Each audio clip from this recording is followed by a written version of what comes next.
not waste too much time. All right, gonna breeze through the headlines just to give you a little gist of what's going on, and then we might actually dive into some of these stories too. Wildfire threatens Central California. A massive wildfire in Los Padres. Is that how you say that? Or Padre? Yeah, I think it's Los Padre National Forest. California threatened hundreds of homes. At least 3 people were injured, including a motorist with burn injuries overtaken by flames. The fire prompted evacuations and road closures as firefighters battled to contain it. Tennessee family murder suspect arrested. A man wanted for killing 4 members of a Tennessee family was taken into custody, according to police reports. This development followed a manhunt that drew significant attention. I actually have not heard about this story today.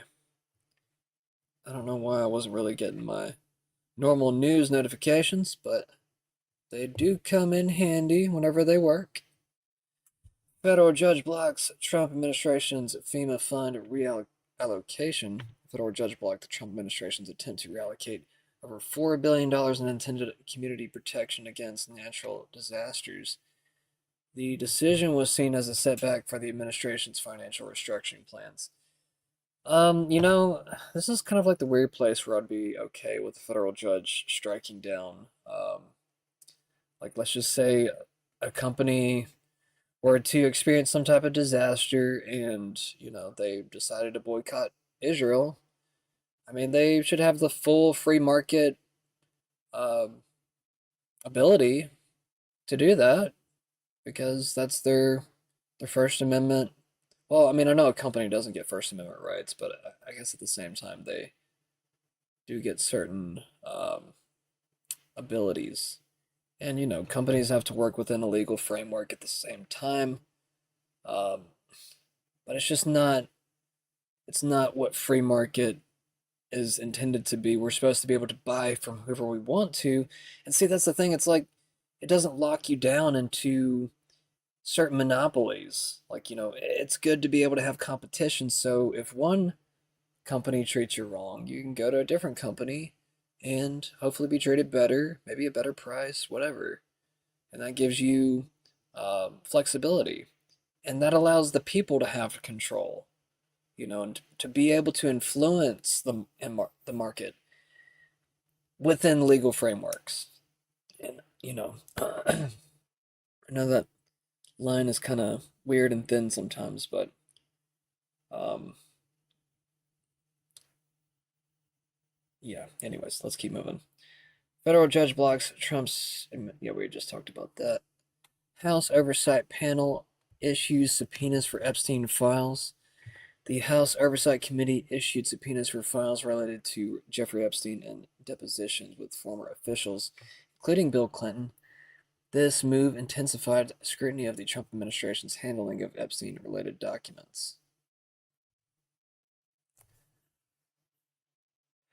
Global economic uncertainty due to Trump's tariff policies. Yeah,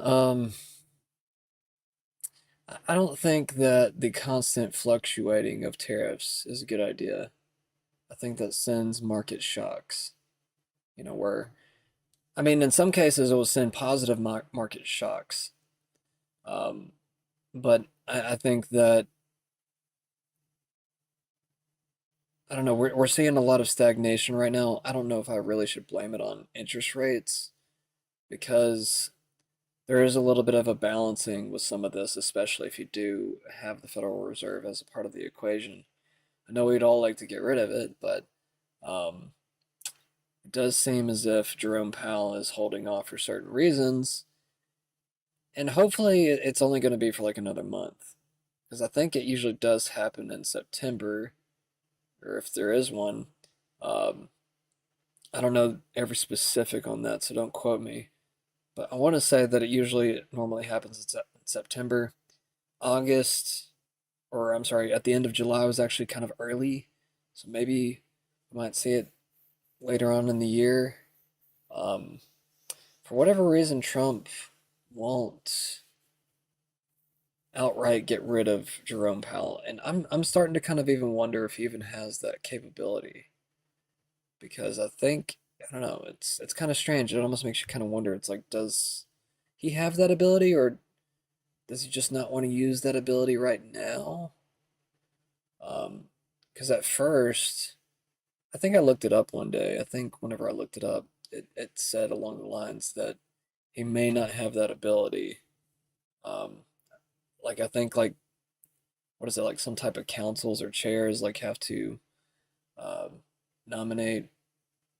I don't know. I don't know the whole process, so I'm not going to act like I know everything about it. But it's something separate from our own government, so it does, I guess, create a weirdness around it.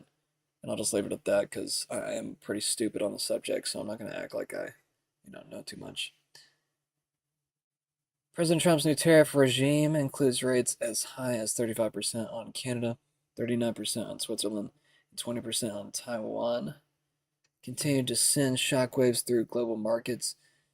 European stocks, including the stocks 600 in Germany DAX, fell significantly, reflecting trade war concerns. And that's definitely one thing you realize whenever you read the news is just how many things you don't know about several different things that are going on in the world.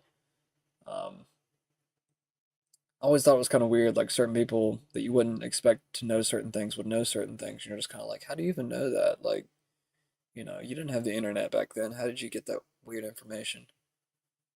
I don't know. I don't know. I guess it's just from people like talking quite a bit.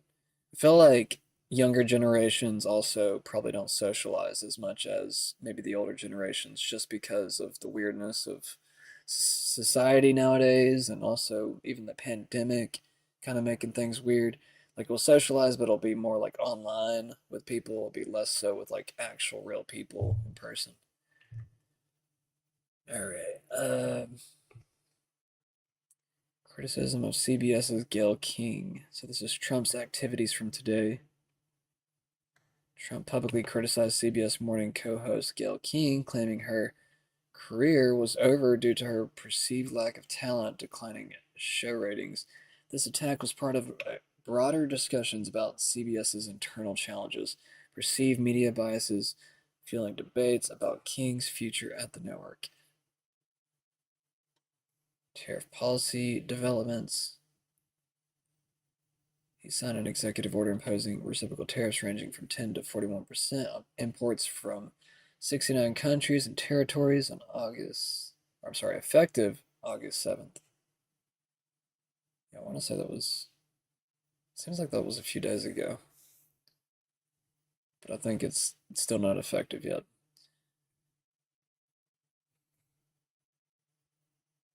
We already know that he's trying to address trade deficits, so no reason to talk about it. Yeah, we know about Canada too, handling of Epstein files, controversy. White House renovation plans. We know all about that. We talked about that yesterday.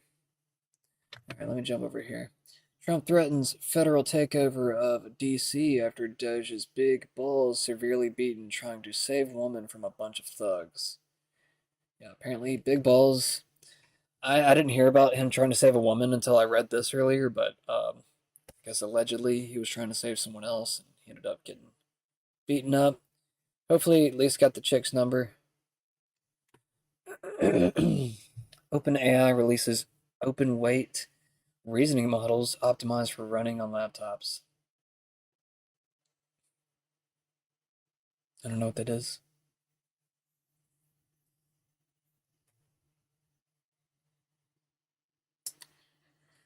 Disney massive bet on NFL. Man arrested at Palm Beach International Airport with loaded AR-15 and knives in a rental car. 4 people die in crash of medical transport plane on Navajo. How do you say that? Navajo Nation in northern Arizona. I feel like Navajo. I don't know how to say it. Greg Abbott asked Texas Supreme Court to expel House Democrat leader who left state. was kind of an interesting story. I think we'll get to be able to cover it here in a minute. Attorney for Sean Diddy Combs confirms they've approached Trump administration about a pardon. Hopefully that does not happen. If either Diddy or Ghislaine gets a pardon, it's gonna look awful. And um, I think whoever he endorses for president is probably not going to do that great. He already said earlier that he's probably not going to run for 2028. Talking about Trump. I guess Trump was asked earlier today from a reporter if he was going to run again, and he said that he probably is not. We'll just have to see, though. This administration is very wild and out of line, and seems like they want to lie to us at different times. So, you know, don't get your hopes up, don't get your dreams up with anything with this guy. Um, because I feel like I've already been kind of let down in some ways. Even through like some of his rhetoric. I don't like his hardline rhetoric. And I mean, uh, I don't know, maybe he's right. Maybe we're all just kind of panicking. We're not getting his jokes. Maybe he's got dark humor and we just don't like it and we're just like, dude, screw this guy. He looks like a traitor now, He's giving in to foreign influence. Which that's what I consider it to be. Like, I'm just gonna be real with you guys. Like, I consider any type of foreign nation telling us what to do and to give them money because they might have blackmail. Um, I feel like that's foreign influence, and I feel like if Trump is complicit with that, then and there again, you are selling yourself out. We are not experiencing a America first nation. That's what I was going to try to say earlier too. There's a lot of youth that are beginning to revolt against the idea that America should bow down to Israel no matter what they ask for. And I mean, as we should. That's a part of the American philosophy, if you ask me. We're pretty much asked to be rebels, a resistance to tyranny at any form that it takes place. It's like if it occurs, we automatically rise up. And that's just my idea of the Constitution. I know everybody has like a different interpretation, but I think we have a civil duty to peacefully protest as long as we can until we just don't have that option anymore. And I feel like that's where the line is for, I guess, pushing back in a revolutionary sense, to change out government, new people and everything. Hopefully you can do it non-violently, but it doesn't exclude the opposite if, you know, we have no option. And I feel like everybody kind of has to have that little talk with themselves about that. Like, what is that moment? Um, I don't think we're anywhere near that moment at the moment, but I think it is something we should think about if we do have more traitors amongst us than we realize. Because that's been my major um, dream scourge over the past few weeks with Trump is just watching him kind of turn a blind eye towards his base. I've been watching a lot of people leave his base. Like I've said many times, I'm more in the middle on this. Like I'm not throwing my hands up entirely just yet, but I can feel why anybody would want to leave. And I totally understand it. So don't feel bad even if you've left.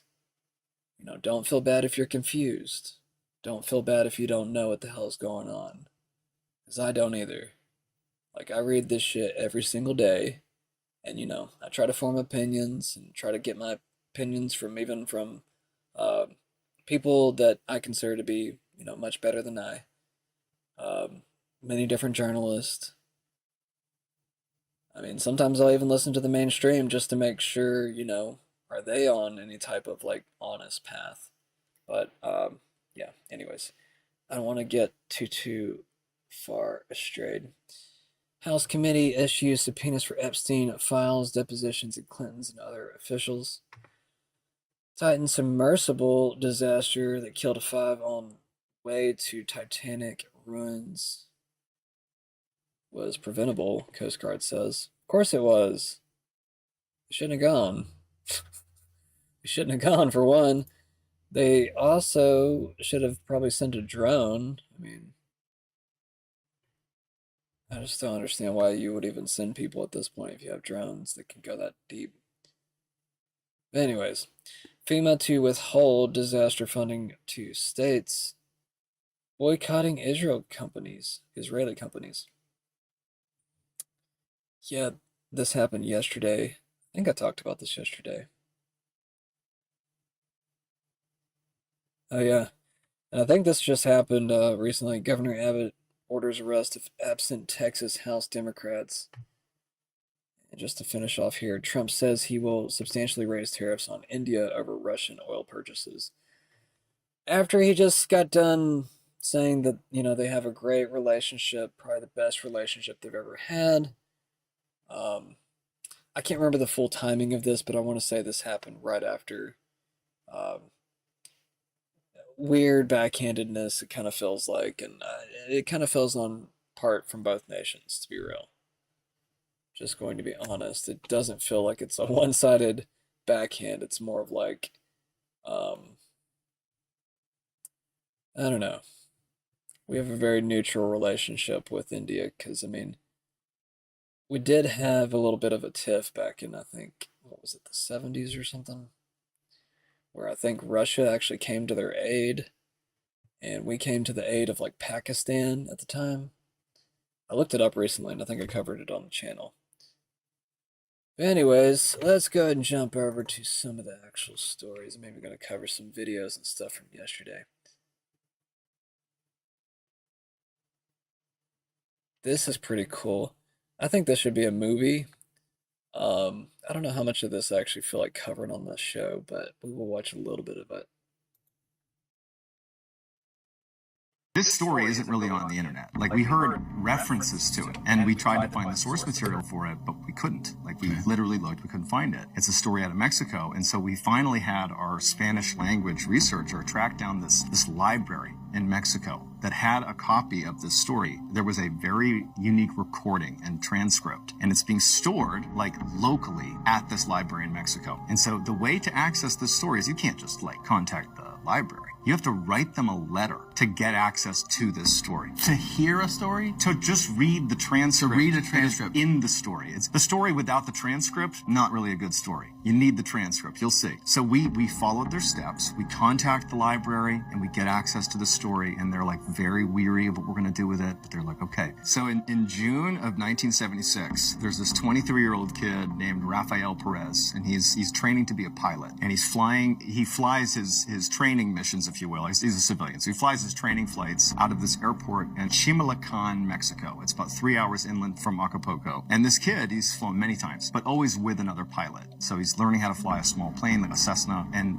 on this day in June, he's going to fly on his own for the first time. The flight profile is very simple. You're going to take off like you always have, fly in a loop, come back and land. Nothing more to it. You're basically demonstrating you can do it without panicking on your own. And keep in mind, in 1976, the controls, the instruments inside of the aircrafts were pretty rudimentary. Like, they didn't have GPS systems. It was sort of like you had like your compass and you had your altimeter, but honestly, a lot of flying was literally reckoning, like looking out the window and just seeing where you were, right? So he takes off at 9:15 a.m. It's June 23rd of 1976. He takes off. Right away, he notices that it's very foggy. Looking out the window, he's got limited access to reference points on the ground, so he really has not really a good sense of where he is. He's using his instruments and he's sort of guessing when he's supposed to make this turn, to bank around, to come in and land. But on his approach back to the airport, he's successfully done this flight. He can't quite find the airport. Like, he's struggling to see it. But at a certain point, based on his instruments, he realizes he's off course. He's lost. And so he tries calling in with a radio back to the control tower to be like, I'm lost. Like, I'm letting you know, it's going to take me a minute. He doesn't really hear back from them. It's sort of garbled static. And then he realizes, oh, I need to fly back left. I need to go left. So he takes the yoke, the steering wheel, and he tries to bank the airplane left. But the airplane doesn't go left. It just continues flying level at 7,000 feet in a straight line. And he's thinking, okay, there's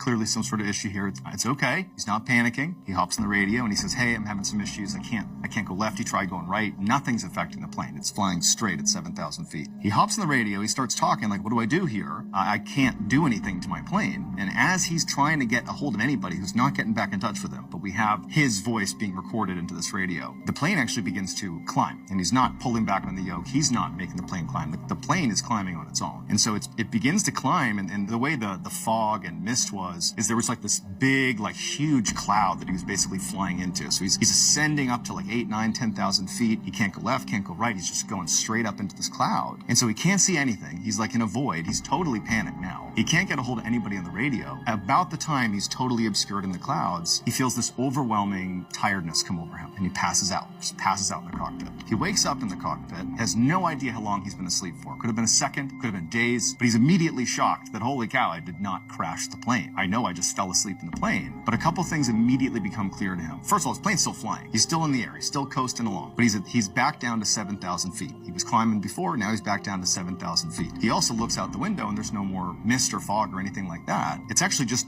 the open ocean underneath him. And immediately he thinks to himself, I took off from this airport that's 3 hours inland from the coast. If I went in a straight line, and he looks at his clock and it says 11:30. He took off at 9:15, 10:15, 11:15. So 2 hours and 15 minutes from the time he took off. I'm doing the math right. It's below 3 hours. What body of water am I over? The amount of time that has transpired that apparently I was asleep for is not enough time for me to arrive over any body of water. That flashes through his mind. In addition to that, he looks at his gas gauge and it's at 3/4 tank. And he knew that not only is that way too high, but he wouldn't have had, even if he had 3 hours, he wouldn't have had enough gas to reach any water body. So wouldn't have had enough gas, but have 3/4 tank of gas. Also, again, how did I get here? I have no idea how I got here. Has no idea where he is. And as he's like coming to like, what's happening here? Somebody chimes in over the radio and goes, hey, are you there? And he grabs this radio and he's totally frantic. He's like, hey, I fell asleep in my plane. I don't know where I am. And there's a pause. And this is all recorded. There's a pause. And the guy on the other end, he introduces himself sort of cautiously. He's like, hey, this is Carlos. Are you alone in your airplane? Raphael is like, of course I'm alone. Like, where am I? What? I think I fell asleep. I don't know what's going on. And Carlos's reaction is just sort of, okay, well, listen, here's what we're going to do.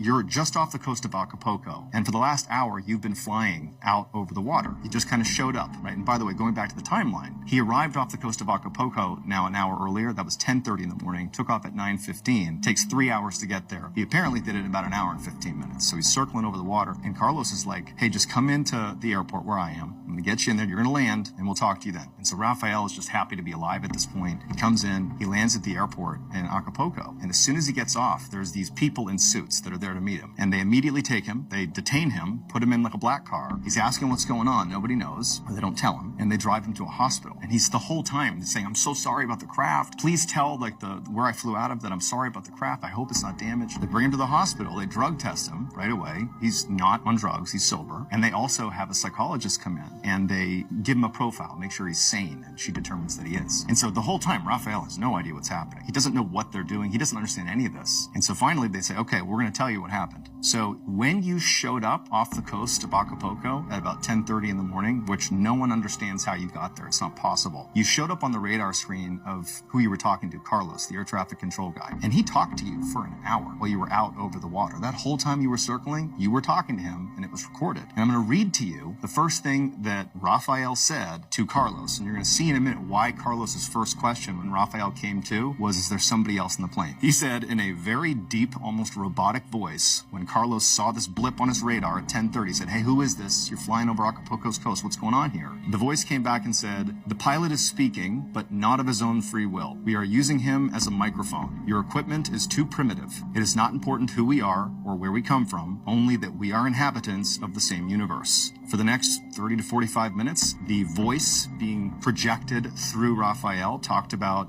humanity is the only intelligent species in the entire universe that uses warfare and conducts on each other, and you are poised for a nuclear, and you may be if this continues. And then at about 11:30, Raphael wakes up and his voice changed completely. And he's like, oh, what's going on? I think I fell asleep at the wheel. And that's why Carlos is like, wait a minute, I've been talking to you for an hour. And he's like, is somebody else in the craft with you? right? No one has any idea how Raphael wound up over the coast. They examined his plane. Nothing wrong with his plane. It really was 3/4 tanks of gas. Didn't make sense how it got there. Nobody knows. Raphael has no idea how he got there. And the Mexican government quickly took this story, buried it, and now you can only access it in this obscure library in Mexico.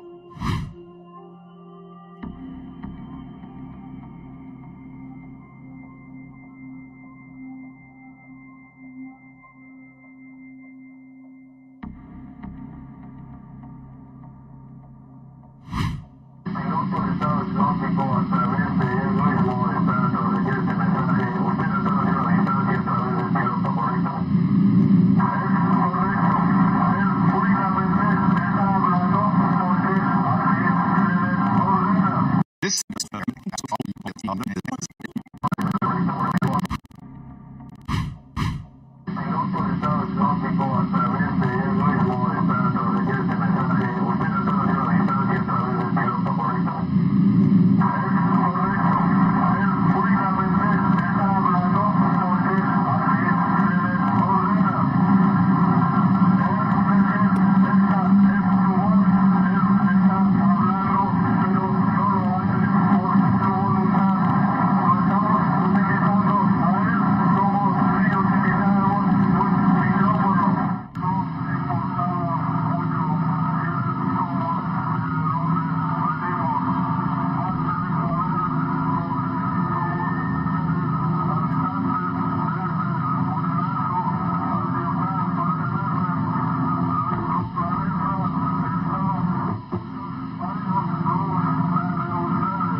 What do y'all think? We got aliens amongst us. We got aliens on the way. We covered that story, I think, last week or the week before. We also got aliens amongst us here in digital form. If not in a video game, we've got AI that acts very, very strange, says very, very strange things. I don't know if I feel like getting into this right now, honestly. Yeah, it's like a 7-minute video, but feel free to go check this out. It's just kind of like ChatGPT creating its own little weird conspiracies. I guess if you want to believe it, you can. Sometimes it sounds believable, but, probably don't treat it too truthfully. What is this? Does anyone else find it interesting that so much history has been removed from our so-called history books? I'm trying to remember what this video is. Does anyone else find it interesting that so much has been removed from our history books?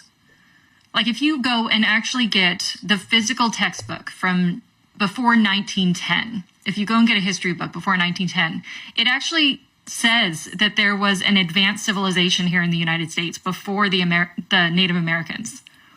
That there was evidence that they found it when they came over here, that they met the Native Americans, and then they found all these ruins from, quote unquote, in the book, an advanced civilization that was here in the past, but was no longer here.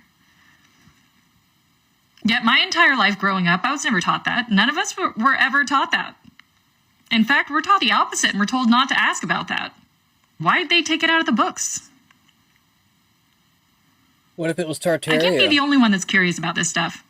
I mean, everything's being put, in computers and databases. The problem with that is that they're removing anything they want first. So our only proof is in these physical textbooks, and how long are we going to have those? I don't know about you, but I'm going to start buying old books. Buy them. Okay, love you, bye. Get them.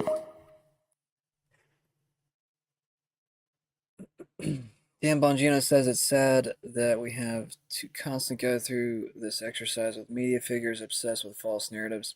Sean is correct. As he lays out the fact pattern about the attempted takedown of President Trump. Sean Davis. This is in reference to the Durham Annex. Durham Annex never states at all that the specific intelligence was fabricated. It says the opposite. That his office was never able to determine definitively whether the purported Clinton campaign plan intelligence was entirely genuine, partially true. The composite pulled from multiple sources exaggerated in certain respects or fabricated in its entirety.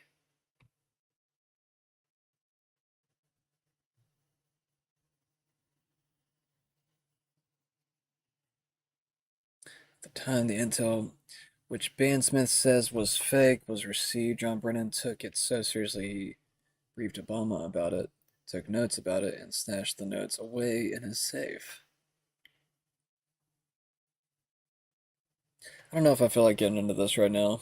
I've covered this whole thing with Russia pretty extensively over the past few weeks. I don't feel like getting into it again. Trump says he will substantially raise tariffs on India over Russia oil purchases. We talked about that somewhat. EU will delay planned U.S. tariffs for 6 months to allow trade talks.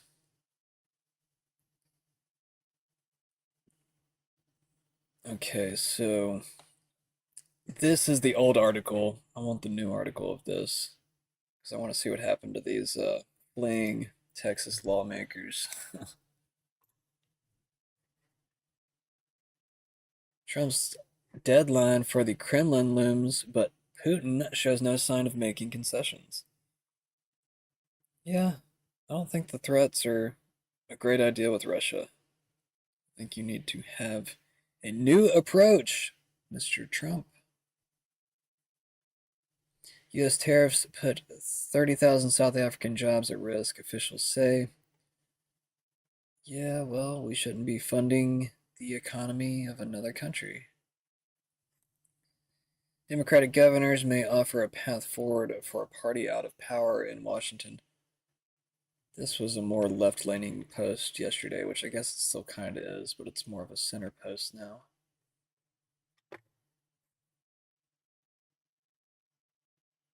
Alex Stein testifies in the Texas House.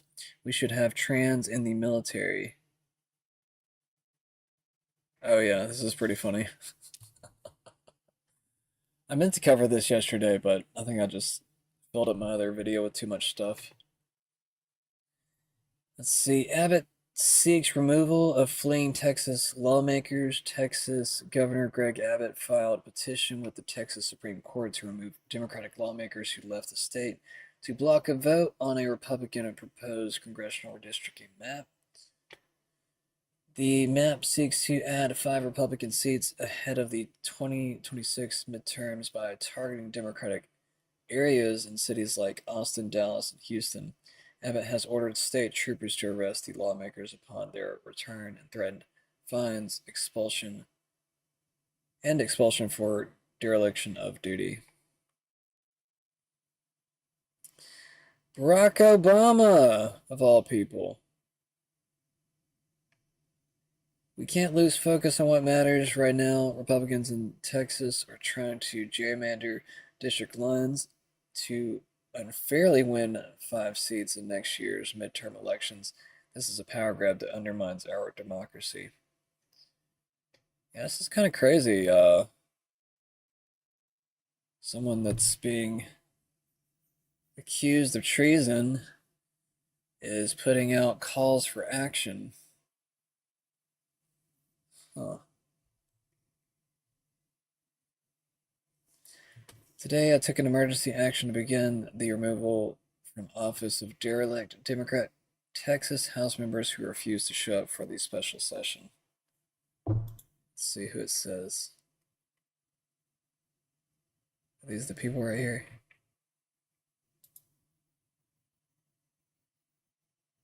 I was hoping I would get like a list of names.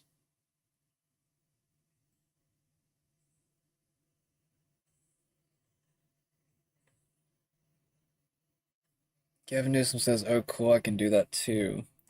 Red states with 0 dim house seats.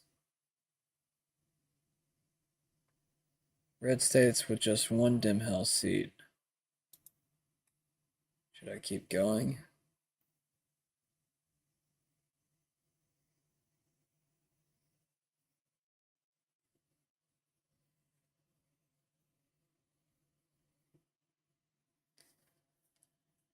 Why are they saying this?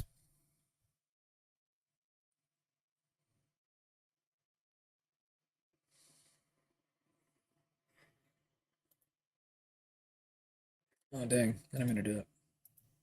There we go. We're back. Alright, let's listen to Alex Stein real quick.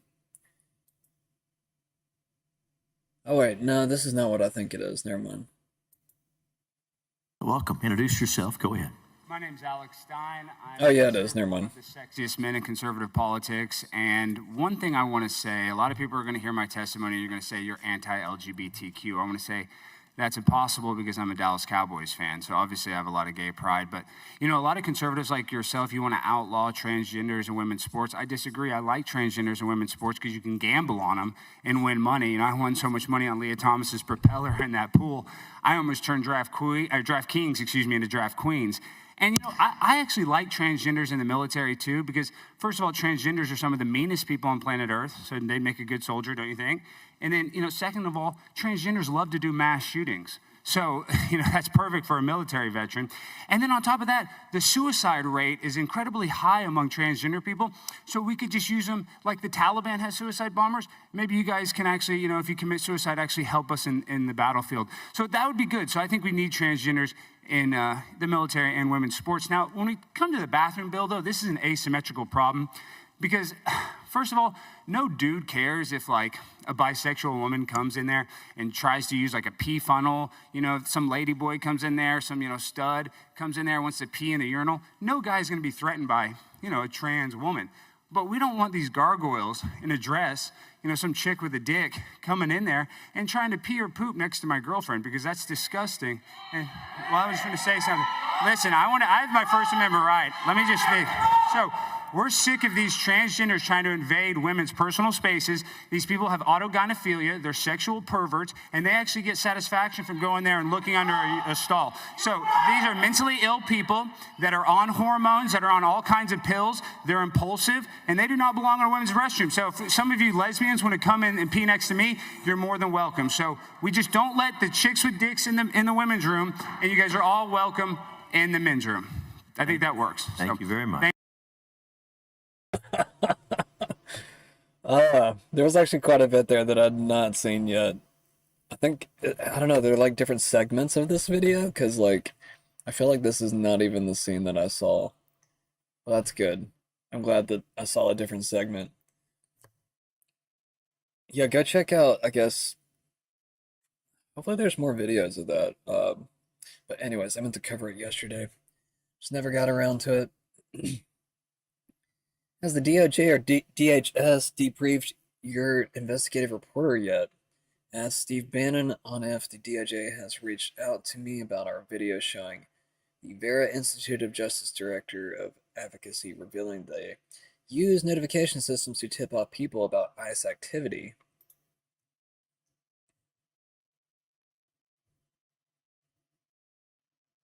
You do the best investigative work out there. You're one of the great warriors. You have these NGOs. You see the guy in the video, another bad hombre.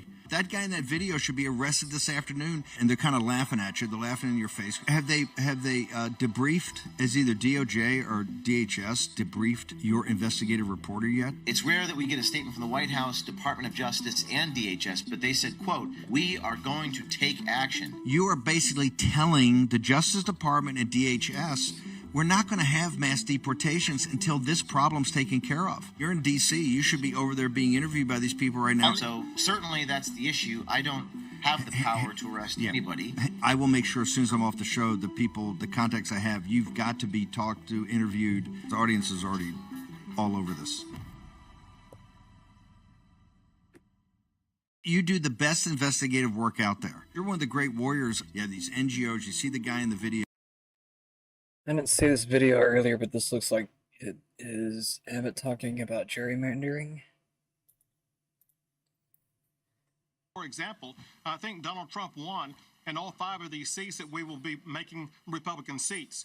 The same thing should apply in all those other states, Sean, that you mentioned in your monologue, where you pointed out the gross gerrymandering in these blue states have rejected Republican candidates for office that should be serving those states, should be serving our country. It's the gerrymandering in the blue states that has distorted the politics in America.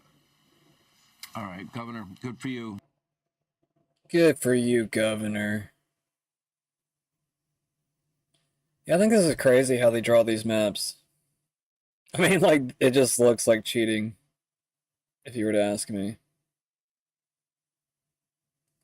Like, let's just draw, like, some drastic, crazy line around a road that goes up a certain area. Let's just draw around all of the black people. That's basically what this is. I always heard this was an actual problem. I never actually did any deep research into it. I kind of figured it had already been cleaned up by now, but apparently not. Apparently apparently ignoring certain situations does not make them disappear. Imagine that. I wish I could teach that to family. I can't. They won't listen. President Trump says FBI could be called to help return the runaway Democrats to Texas. They may have to. I know they want them back. The governor of Texas is demanding they come back. Asking for your help to force Democrats back to the state and hold them accountable. Do you want the federal government and the FBI to help locate and arrest these Texas Democrats who have left the state? Well, I think they've abandoned the state. Nobody's seen anything like it, even though they've done it twice before. And in a certain way, it almost looks like they've abandoned the state. It looks very bad. Yeah, go ahead, please. Should the FBI get involved? Should the FBI get involved? Well, they may have to. They may have to. No, I know they want them back. Not only the Attorney General, the governor wants them back. If you look, I mean, the governor of Texas is demanding they come back. So a lot of people are demanding they come back. You can't just sit it out. You have to go back. You have to fight it out. That's what elections are all about. Yeah, please. Thank you so much, President. Asking for. Netanyahu moves to fire Attorney General prosecuting him for corruption. So not only, I guess, has Netanyahu said that he wants to, I guess, go ahead and go through with the occupation of Gaza, we have Netanyahu moving to fire his Attorney General, which I'm kind of surprised didn't happen sooner, but I guess probably waiting on the timing and also waiting on Trump to give him a little bit of a pat on the back. It's really kind of sad. I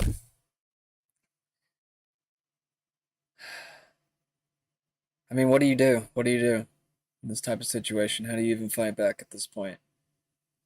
And they're getting so weird about people even talking back against Israel in different situations. You can't even boycott certain companies over it. It's just getting strange, right? Like, how do you fight back if you can't even boycott certain things? Like, that's one of the most peaceful ways to fight back in a capitalist system is through the market. You know, where do you put your dollar at? But if we can't do that, what do we have then? It's kind of why I brought up that big question earlier in the video. If anybody knows what I'm talking about. You know, what do you do in a situation where you run out of options? That talk. If anybody was watching from earlier. FDA upgrades nationwide butter recall alert to a higher level.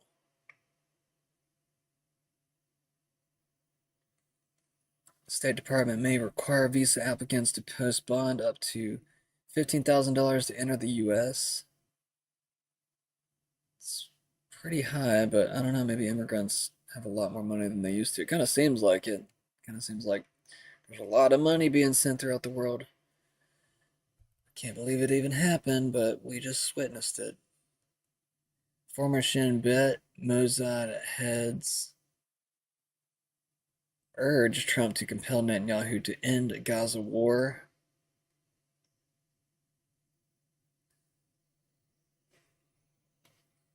Kind of curious if there's like any other post on this.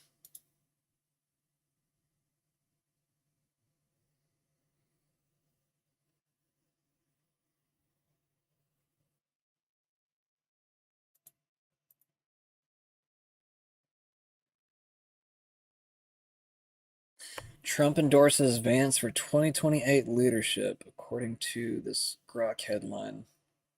Trump threatens federal control of D.C. after attack. I didn't cover that too deeply.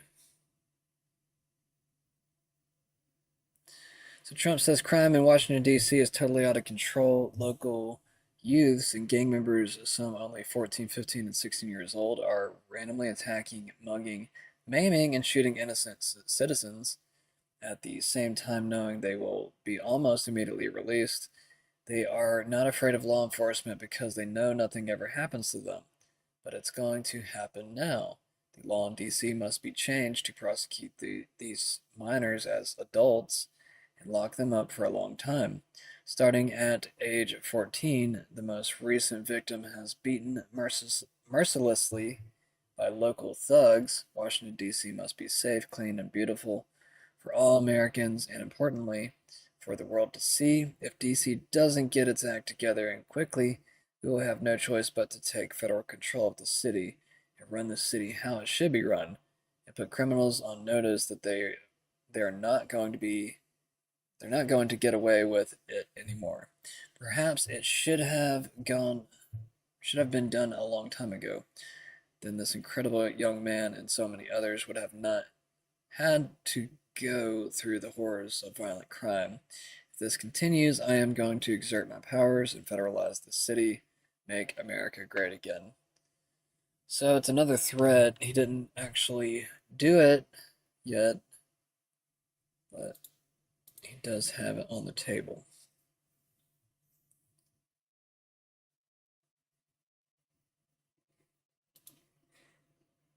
Big balls. That should be obvious.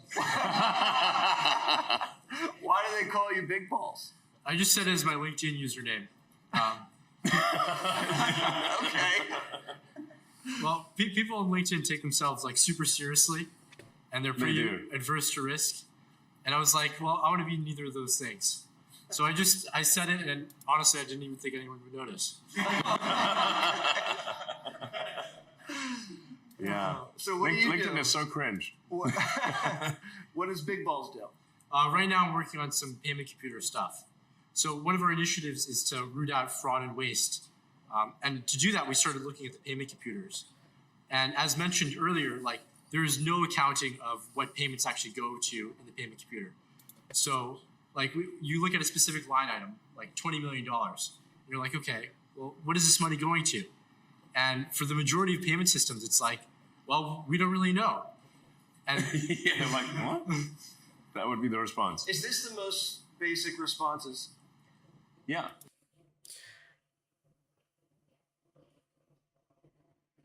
I'm surprised it's not showing the picture.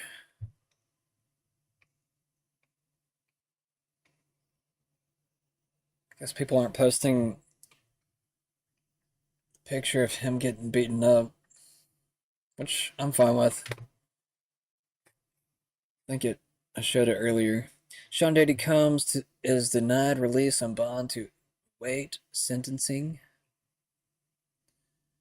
Tim Burchett says when Tulsi Gabbard wears that white suit, someone is gonna get gutted. Gonna get gutted. intelligence showing former President Obama and his officials pushed a, quote, contrived narrative that Russia helped Trump win, selling it to the American people as if it was fact when it was not. You know, government reports concluded Trump never helped Russia hack into Democrat emails, never helped Russia push anti-Hillary propaganda with social media bots, or helped Russia hack into the vote and into the election infrastructure. They welcomed Russia's help, but there was no collusion. So how dangerous was this for the American people? Because America suffered for this for years. Well, it was very dangerous, the attempt to overthrow a sitting president or to divert him from becoming president again at the highest levels of government. Tulsi Gabbard brought the receipts. Anytime she wears that white suit, I know somebody's getting ready to get gutted, and they sure did, and they deserve it, because she has the goods. As the young people say, she brought the receipts, and she's a class act, and she'll continue doing very well in that position, and I couldn't be happier for her. But I think America needs to realize there is a deep state. There is a group of people that meet and they revel in our misery, and because they have to be, because Donald Trump is just, all he's preached is success for this country and for our economy, for our military, energy independence, the things that we used to take pride in, they hate. And it's clear what their objective was a complete overthrow of this country. Thank you so much, Congressman Tim Burchett. We're glad to see you back in action.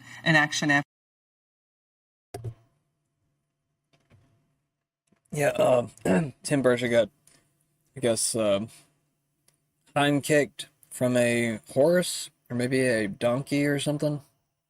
I think he's got donkeys. He also followed me recently, so I think that's kind of cool. He's a good old Tennessean like me.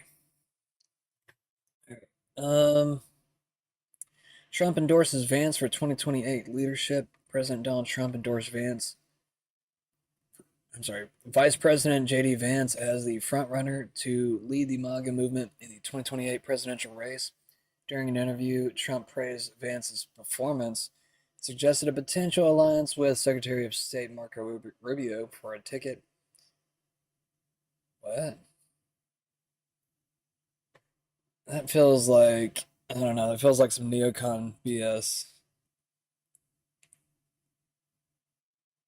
This endorsement represents a shift from Trump's earlier, more reserved stance on Vance's prospects. I don't know. Is Elon still going to do that America party? Is that still a thing? Did that already die out? Did I miss that? I can't keep track of everybody at the same time, guys. I try. House votes to issue arrest warrants for Democrat lawmaker who fled the state. Chamber doors have been locked. And it wasn't really much of a video. From Nick Fuentes last night, or yesterday, I think it was last night. The Trump administration is now withholding disaster relief funds from American states that boycott Israel. So remember to pledge allegiance to Israel before your house is destroyed by a fire or hurricane. It could save your life.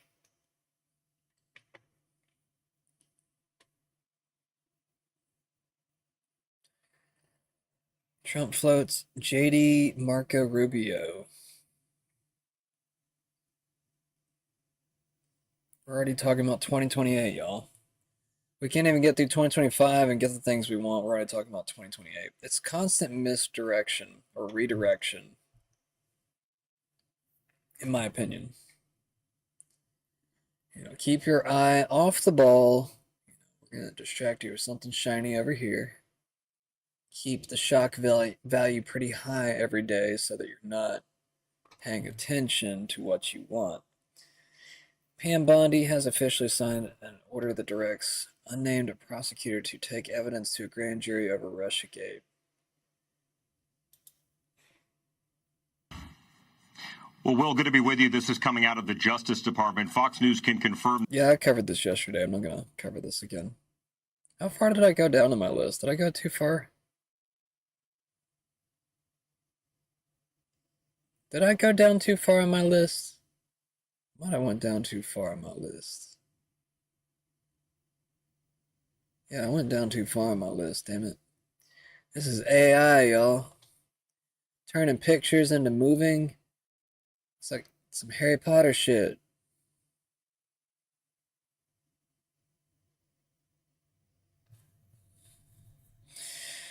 Gives a more human touch to those weird, eerie photos. Epstein bombshell, high-level Mossad officer Ari Ben Menashe confirms Jeffrey Epstein worked for Mossad and has been blackmailing American presidents for decades. Would you look at that? I certainly believe that the Israelis are making sure that the Americans do not stop them from the killing in Gaza. I believe that the American government is sort of trapped by the Israelis. Jeffrey Epstein is one of their tools to trap them.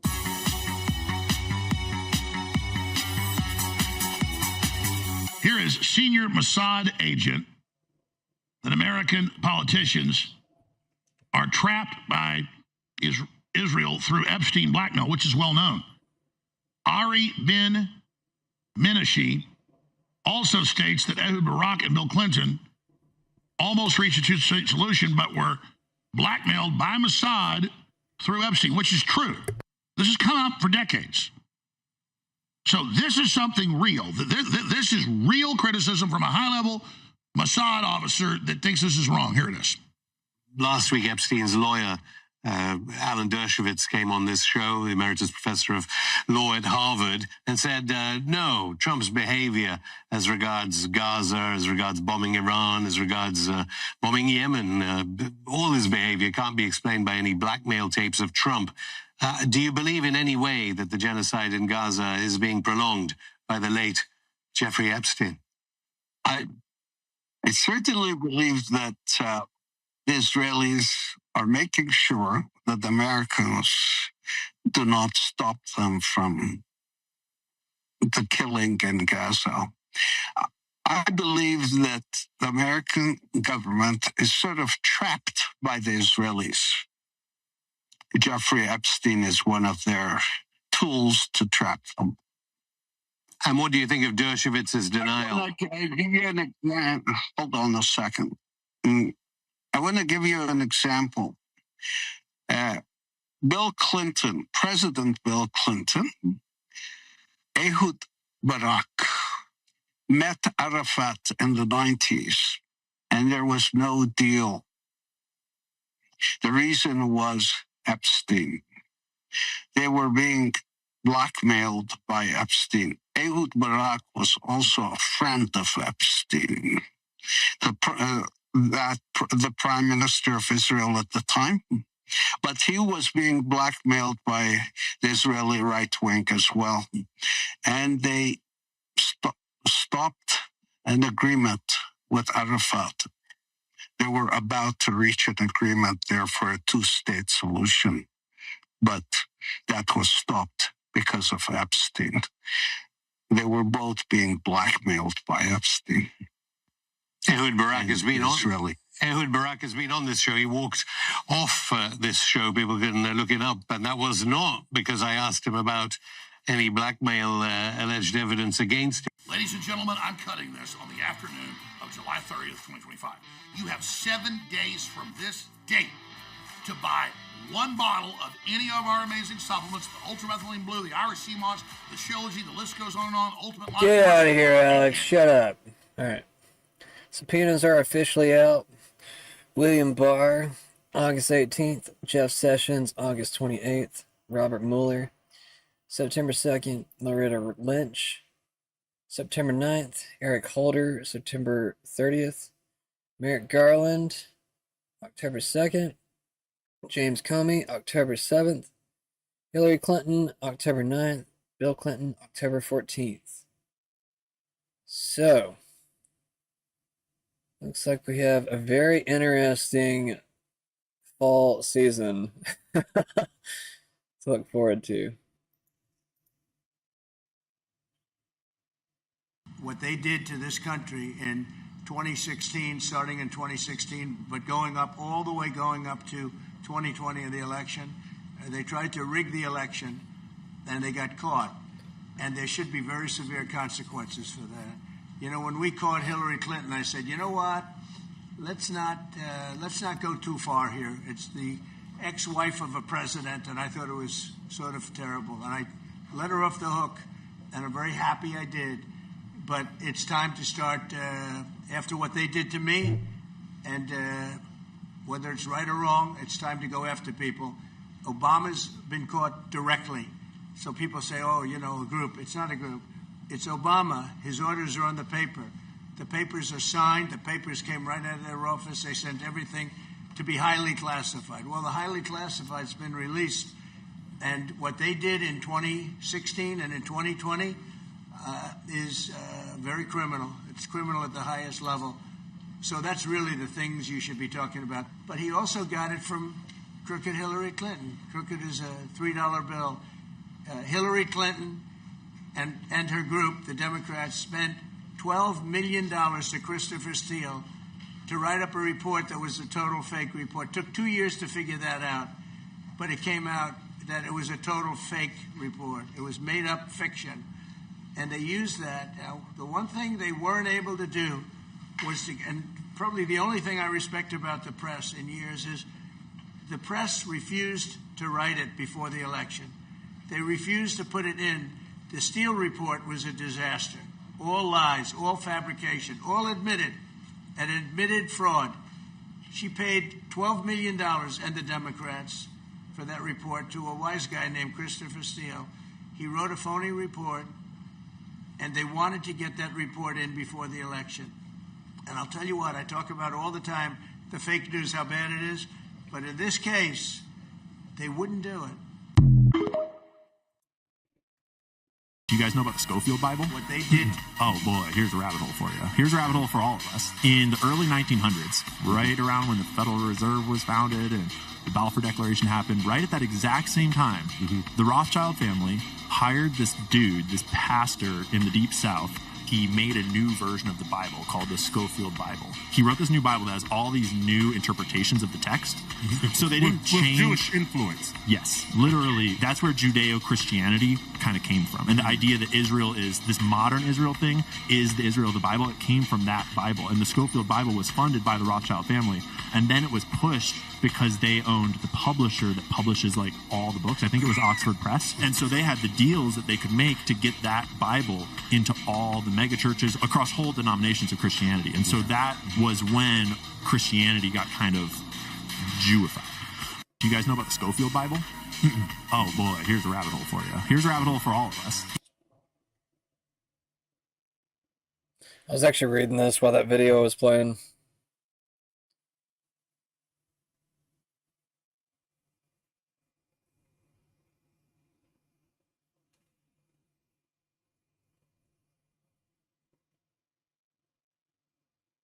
Oh, yeah.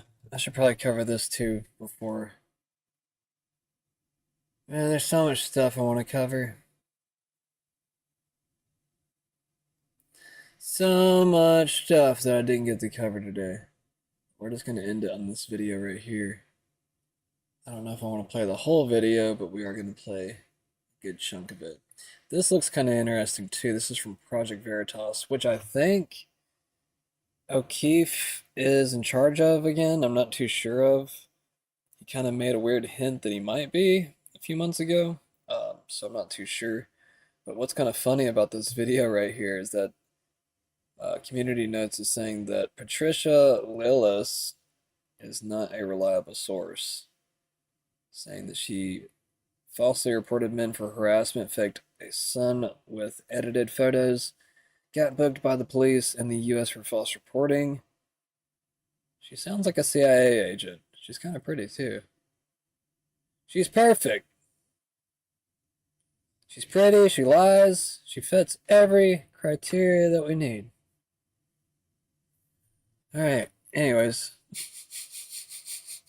It's just an act of symbolic submission. That's all it is. Again, doesn't matter if it's the wall, doesn't matter if the wall has any historical context. It's just the designated show that you're Israel's bitch photograph zone, okay?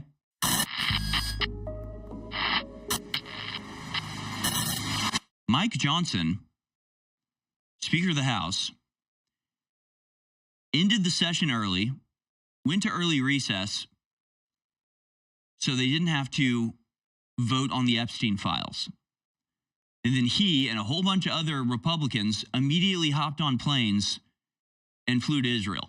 Now, at the time that Mike Johnson was calling the recess, he said, we need more time spent at home in our districts, learning from the people. So he went home to his district, the Wailing Wall on the Temple Mount in Israel, his district, his homeland.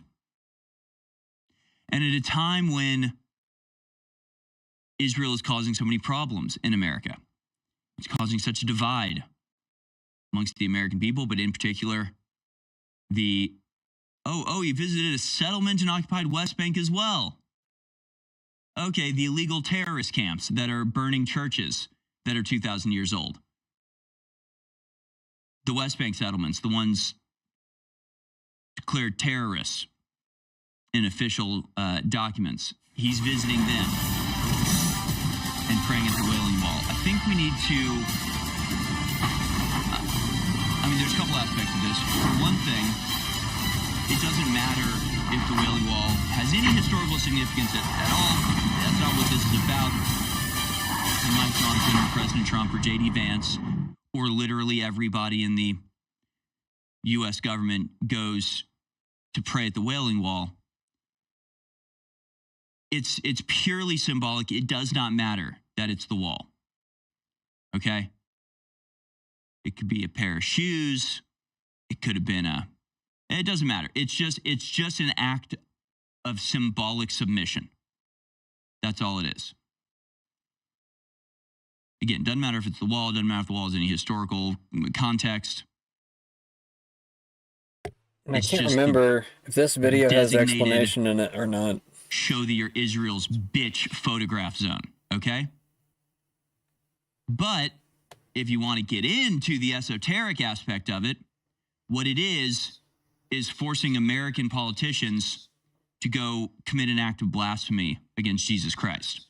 Because Jesus Christ and the gospel according to Luke say that there was no stone left one on top of another in a temple. So if you go and acknowledge and act like and give veracity to the claim that this is a temple wall, you are de facto calling Jesus and the gospels a lie. So that's where the esoteric aspect of it. But we can go now to clip number 8 here, see if we have time. We don't quite have time. I'll go to that in the first 5 of the next segment. But in the meantime, we got some more data to get into when it comes to things like the Wailing Wall. Now, this one's interesting. Andrew Torba at Based Torba on X quoted the Bible about the Wailing Wall. And here's the exact thing he wrote. In 70 AD, the Romans under Titus breached Jerusalem after a brutal siege, just as Christ had foretold in Matthew 24 and Luke 21. They torched the temple, melted its gold, and pried apart the stones so completely that, quote, not one stone was left upon another, fulfilling his precise prophecy and ending the sacrificial system, all within the generation of his warning. Now, I read that. I genuinely cannot see where you would even interpret an insult or hate in this. I mean, literally, it's just like, here's history. Here's what history says. Here's what happened. Well, unfortunately for Andrew Torba, the people that run X, I guess, don't agree. He says, come on, man, quoting scripture and documented history is a crime on this platform now. And yes, it appears as though X put a warning on his post saying, we put a warning message on these posts because they might have sensitive content like nudity, sexual content, violence, gore, or hateful symbols. We know we don't always get it right. If we flagged your post by mistake, we can appeal the warning. So for some reason, the automated, censorship program of X declared this post offensive somehow and censored it and restricted it. I mean, again, people have a it kind of looks misconception like about it's the killing Wailing people. Wall I mean, it kind of is. because people keep lying about it. Maybe misconception is not the right word. They don't have misconception it's about a it. work They of art, believe though. lies about it. Let's go to a factual report about what the so-called Wailing Like, it's Wall not actually like is a and the actual picture. purpose of visiting it. Let's watch. Wailing Wall is a sacred remnant of the This Second is it. Temple, a place where God's presence still lingers. But this narrative falls apart under historical and archaeological scrutiny. The structure commonly revered today is, in truth, a surviving wall of the Roman military compound known as Fort Antonia, not the Holy Temple. The actual temple stood to the south, built over the Gihon Spring, a requirement for temple purification rituals, which the Roman compound did not meet. The protruding rock beneath the dome of the rock, often mistaken for the foundation stone of the temple, was in fact the central part of Fort Antonia. In other words, the Jews today are not praying at the remains of God's temple. They are praying at the wall of a Roman fortress. But the deception goes deeper. The rituals performed at the Wailing Wall are rooted not in biblical faith, but in the 13th century occult system of the Kabbalah, as elaborated in the Zohar and further mystified by the Hasidic movement. The supposed divine presence they seek at the wall is not the God of Abraham, Isaac, and Jacob. It is the Shekhinah, a feminine emanation in Jewish mysticism. She is described in erotic, intimate terms, often as a divine consort, with whom spiritual union is sought through the act of prayer, a practice called kavana, where physical movement, like the back and forth thrusting you see, mirrors an esoteric sexual ritual intended to unite the Shekhinah with the Ein Sof, the infinite masculine force of their God concept. Which also tells you that they know what they're doing and they probably know what they're worshiping. I mean, unless they've been led astray some type of weird way, I doubt it. But she just said it, and it directly looks like somebody was doing, like, pelvic thrusting. Crazy. This is not worship. It's a metaphysical sex act disguised as devotion. It is an inversion of divine truth, rooted in mysticism that Scripture calls an abomination. And this is where it collides with our politics. Nearly every major political figure, presidents, prime ministers, global influencers, must perform their rite of passage at the Wailing Wall, hands pressed against stone, heads bowed in reverence. They are not just pondering to voters or honoring tradition. They are knowingly or unknowingly participating in an occult ritual, submitting themselves at the very seat of the synagogue of Satan. Scripture is unambiguous. In Acts 17:24, it says, God does not dwell in temples made with hands. Much less would he dwell in a Roman fortress surrounded by rituals that glorify a false god and mystical union. It is spiritual prostitution. Our leaders are not just shaking hands with global powers. They are shaking hands with the devil.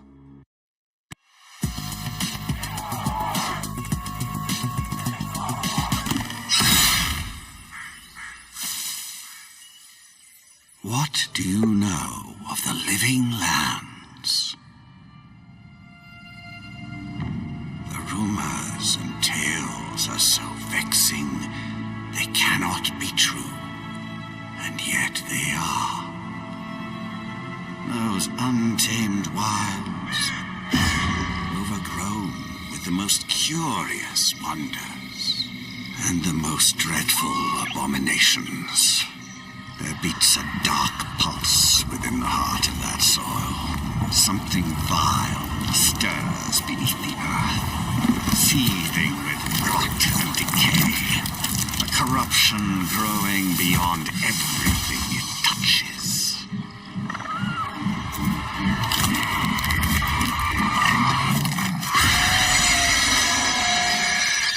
Its foul tendrils reach towards us, to lash out at the Empire itself. I command you, go to the living lands, find the roots, and if necessary, sever them. You are my one boy. Remember your vow. The hopes of an empire rest upon you.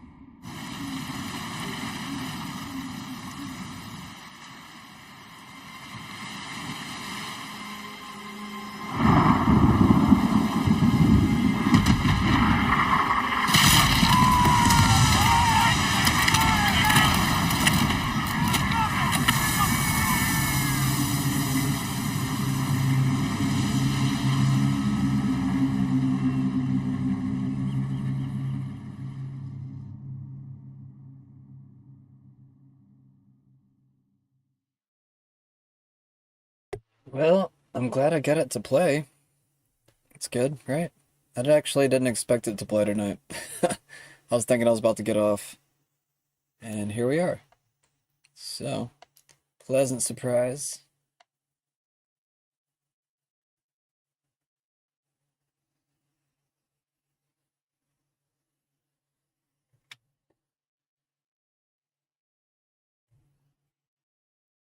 Come on, baby, reconnect for me. Oh, it did it. It did it.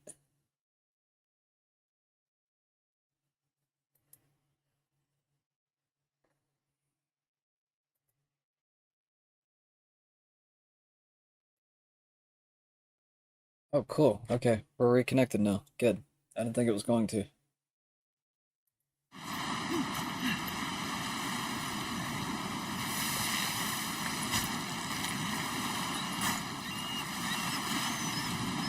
Envoy, over here. Nice.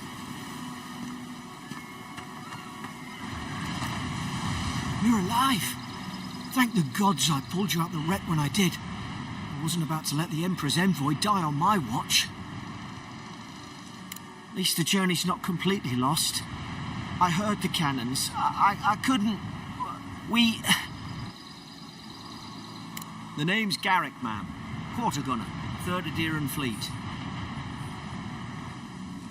We spoke on the voyage.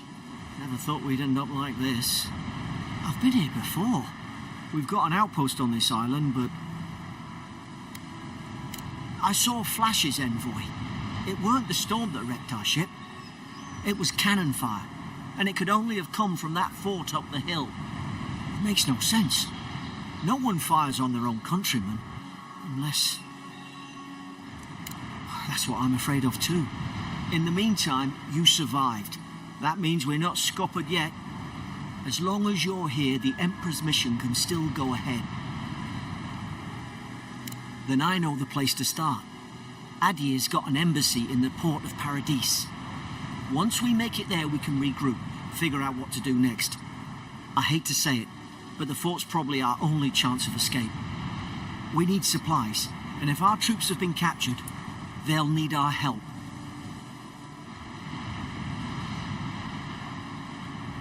Thank you. I'll keep you safe. Those boards up there look old. A good hit and we can be on our way. Take that axe. It's no good to any of our crew anymore. At least some supplies survived, for all the good it does.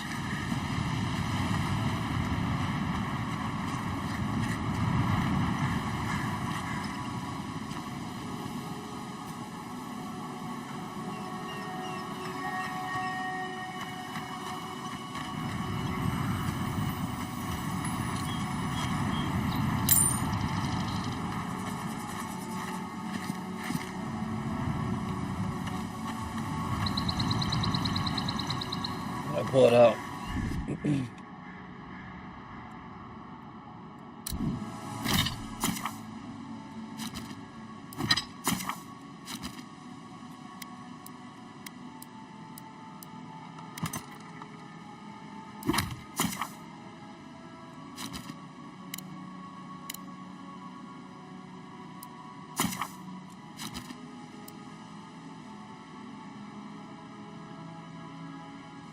LB pauses time, allows you to cast abilities.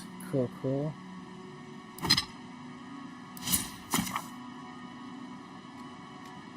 You mean the weapon wheel? You look like a Daban. Pauses time. I don't understand. It's like it's funny it tells you Why would they fire that. on us, their own people? No use wondering. We've got to make sure our troops are safe.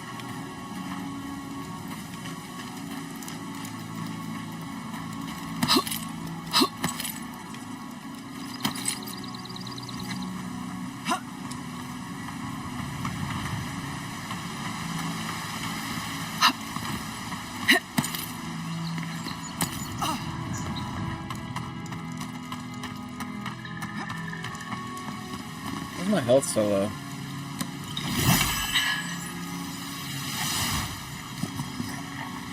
Yeah, threat.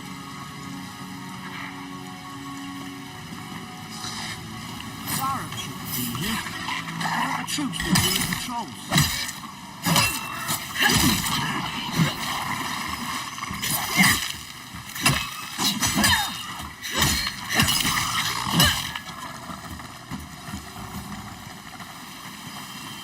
Actually plays decent. I've got your back. Looks decent too.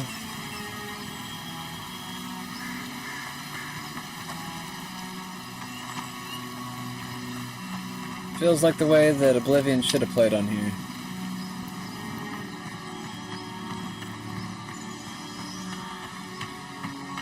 Come on, the fort's up ahead. Tripwire. Whoa! There's no healer about. I don't even see it anywhere. Oh no, I see it. Hey, wait. Is that a... Oh, there's health potions here. That's nice. Whoever set these traps... I ran right through that thing, though. It didn't even hurt.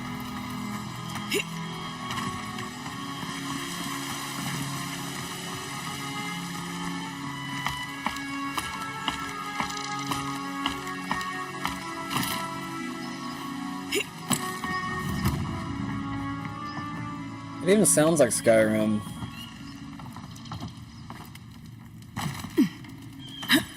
Just a better looking Skyrim, man. Like, seriously. Gods, it's a bloodbath. They've torn the place apart from the inside. Which is cool, though. I mean, I like They're Skyrim. fighting each other. Envoy, I don't like this.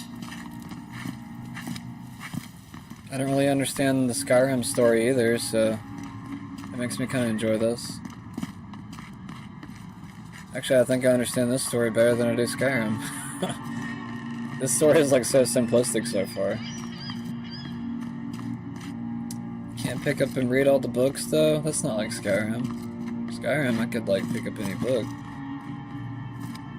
I can eat it. Hell yeah.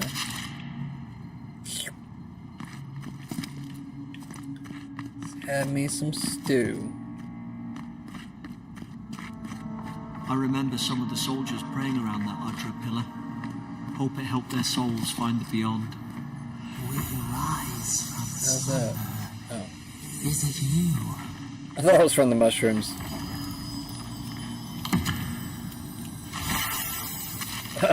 It was like literally right after I picked up those mushrooms. I was like, I didn't eat them. Like, I'm already hearing voices? No, like... So this it just glows for no reason, I can't do anything with it. Okay, well it's pretty. I like it. I just figured it was like one of those Borderlands piles, but they like steam certain colors. Cool. Is this like a big area I can explore? Where's the map at? Let's see the map. How big is the map? It's pretty decent size. It's probably not as big as I thought it would be. Maybe there's other parts of the map that I get. Oh wait, there's two different areas. Look at that! What's this? So wait, this is just like, I guess, the first area, and then we got to the Living Lands. Looks like a lot more stuff going on here. We'll get to that later, I guess. Got this game on Game Pass, so gotta keep refilling that subscription if I want to keep playing this. Which I'm not against. As long as the games actually work. Glad this game actually worked tonight. I didn't think it was gonna work tonight. I was about to give up. And that's about the time that the game starts to work. Oh shit, dude. Why did I come down here?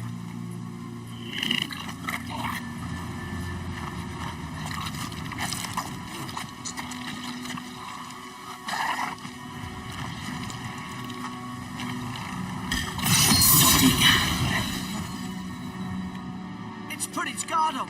Hit it with everything. Why can't I move? I can't move. Why can't I move all of a sudden? That was weird. I don't have any magic spells or anything.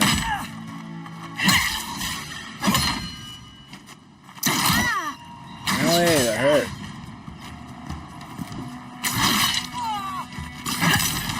Got him. Ow. Get back. Hoit.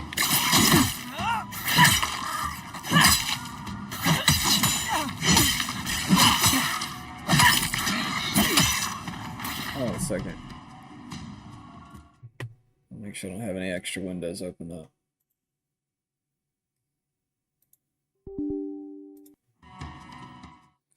Closing out anything I don't need right now. Give max potential to our computer.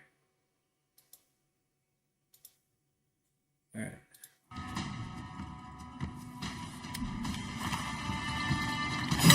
There it goes. That's a lot better. Oh. I say that and then it starts acting up again. Ow, what the hell? You know, you're behind me, little bitch.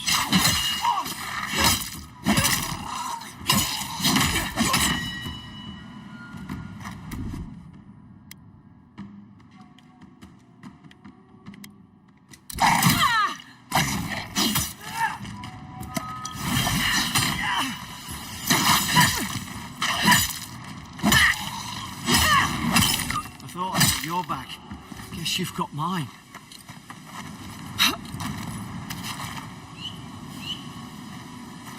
That's not bad. Kind of feels like Land of the Lost or something, fighting all these little dinosaurs. It's a fantasy game, so I'm not gonna take it seriously.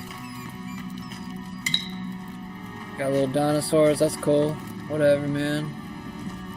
Got little gems hanging from little fireplaces, that's alright. I don't wanna judge it. What's this?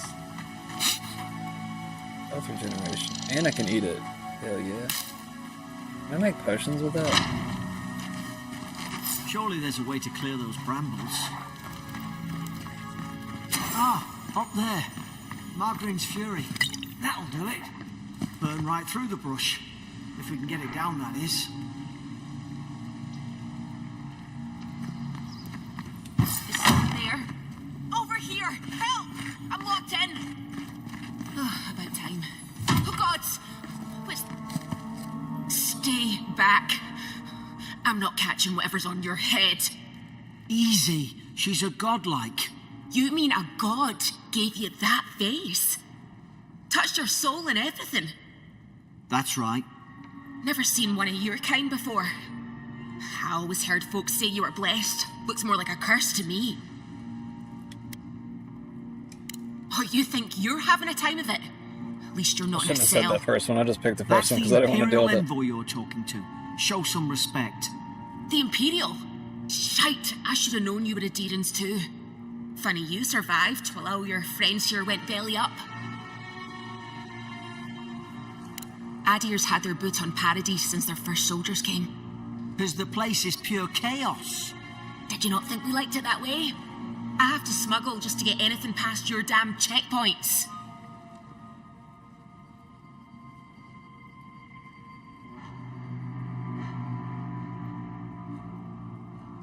I'm trying. Your friend's the one picking a fight with me. Paradisans will knife you in the back over a dirty look. At least we don't go mad and slaughter each other. The day I came, I noticed the guards talking gibberish. Then the killing started. They went wild. Stabbed their mates in their sleep. I told you, they weren't right. When the storm came, they fired the cannons. Their faces changed. That soldier in here tried to strangle me. I had to defend myself.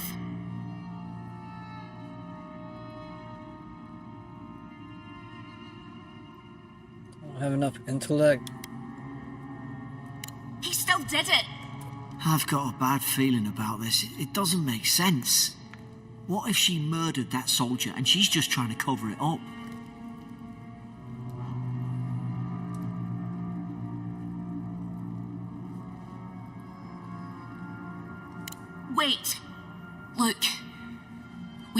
to like each other, but we can all get out alive. I left my boat at the edge of the island. It should still be there.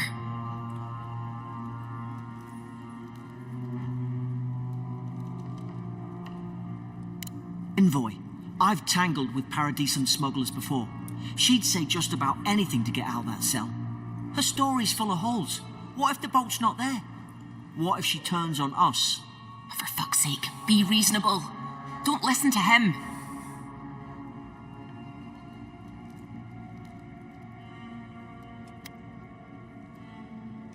Oh, gods. That's the sanest thing I've heard all day.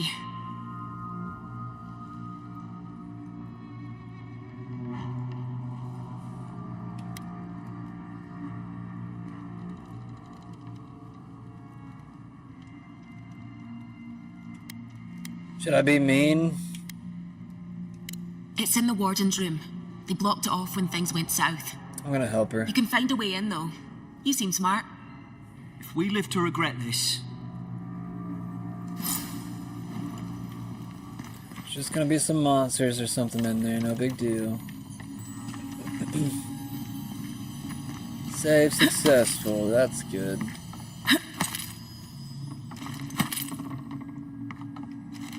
I'm glad they put the Far Cry ropes to let me know where to go.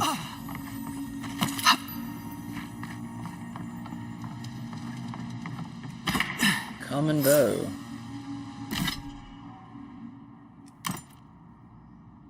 You only carry one at a time? That's good. No, I don't like that. Is it at least on the wheel? Why is it not on the wheel? Hold up. I'll put this stuff on the wheel.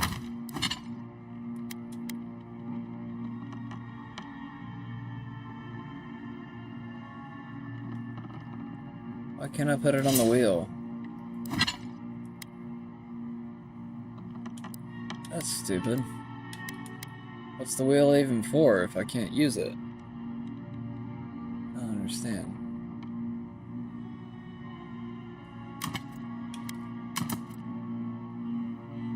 Stupid. There we go. Well, that makes sense at least. Doesn't save it though. Damn it. So I can't add anything to my wheel. That doesn't sound right. I mean, how's that? Look, it's got a little heart next to it. How do I add it? I'll add stuff to the wheel. Why doesn't it show up?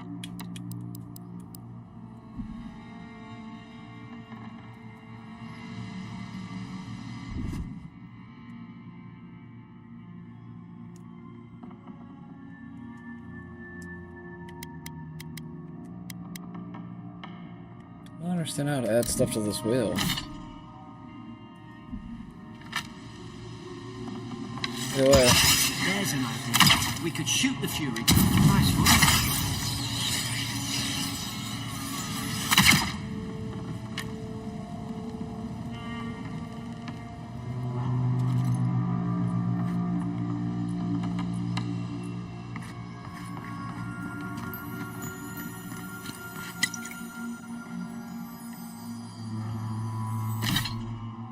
There's gotta be a way to frickin' use the wheel.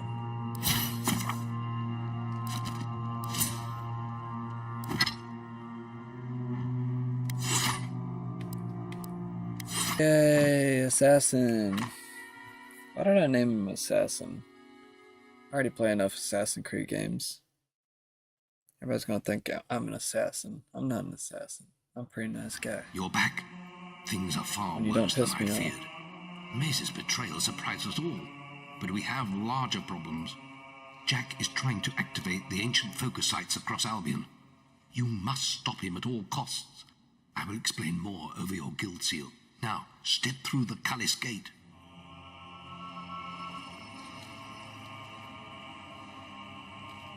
Let's see if I can level up first. We got all these points. I can't even use them. Okay.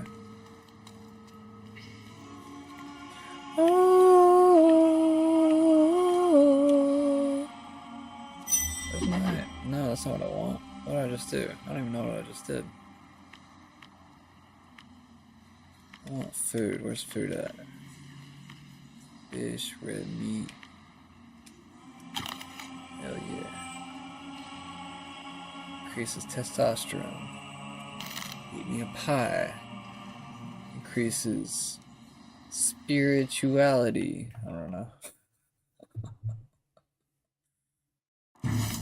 Jack has to be stopped. He's activating those rocks. Always thought they were damn ugly things. I don't want to die for them either. I guess we'll just have to kill them first. Come on, follow the path and turn right. Some hot Harry Potter looking chick randomly pops up in the woods, all tatted up, needing rescuing. You say so, ma'am. What button is it again? Yeah, I was pressing a different button. Oh, you got a zombie behind you.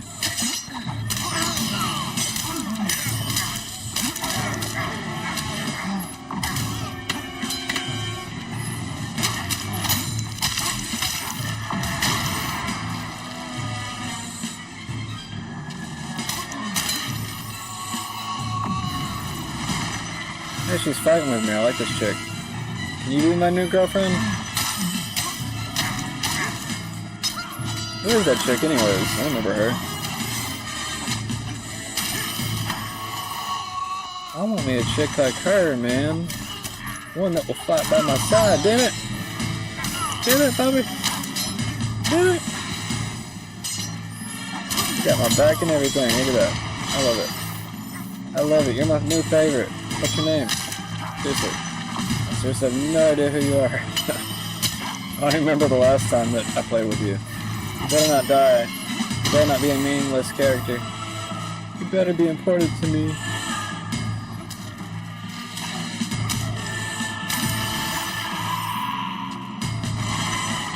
Why do we keep fighting these guys? Do I gotta close something?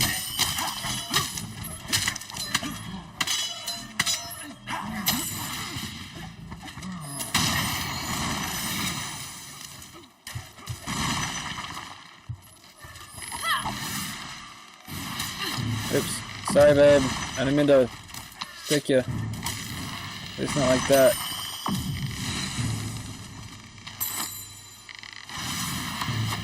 Get out of here. Get out of here. Get out of here. Get out of here. Damn it. You're hitting me. I don't like it.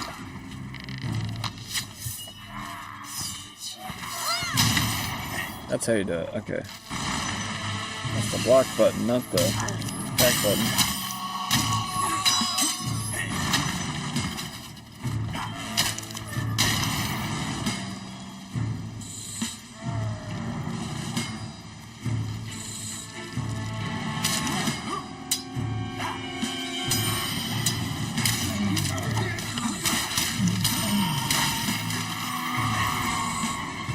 Go kill it.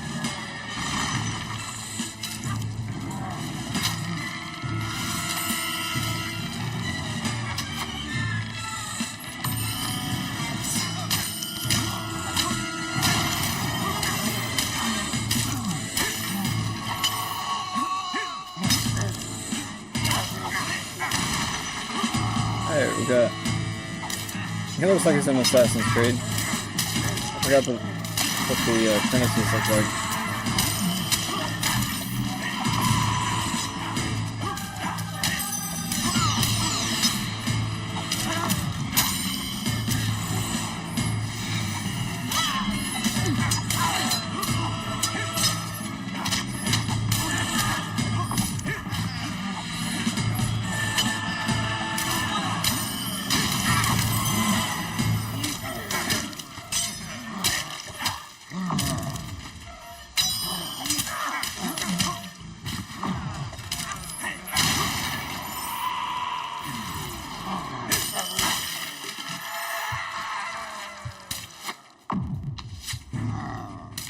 She has the same powers as me.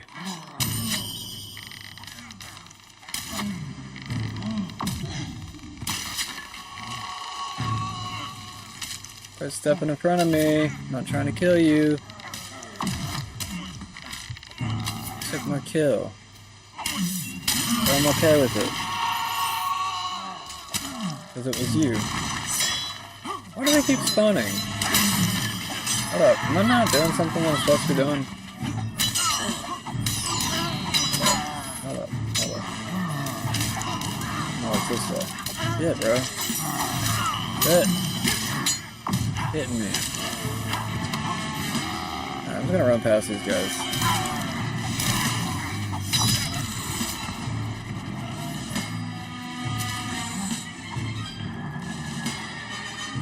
Keep spawning, so I'm just gonna go over here, do whatever I need to do. Oh, this is my boy. Shit, it hurt.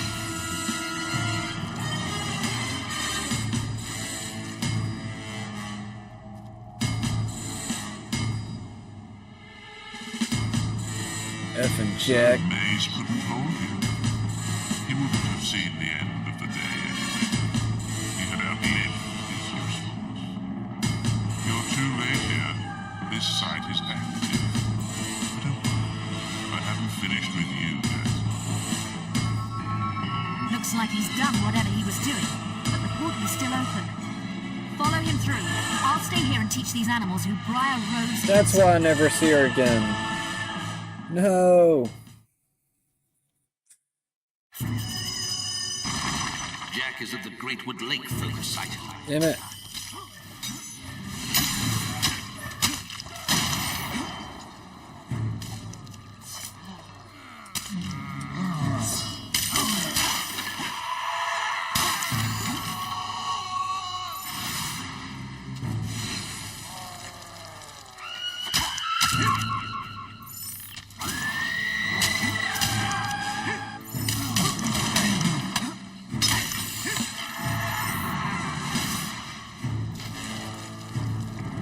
Am I supposed to go through all this?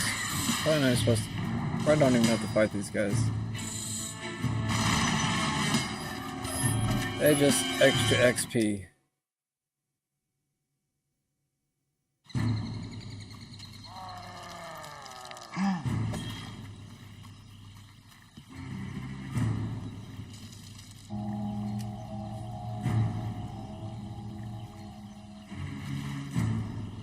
I thought you weren't going to make it. You'll never catch up with me. How do you like the new world? This is just a taste of what's to come, my boy. Just 2 more to go now.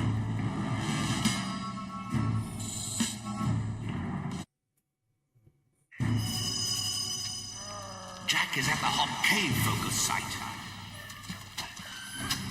And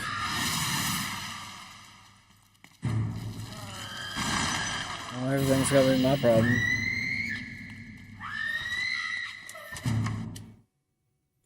Skipped right past them. I didn't think about this too much.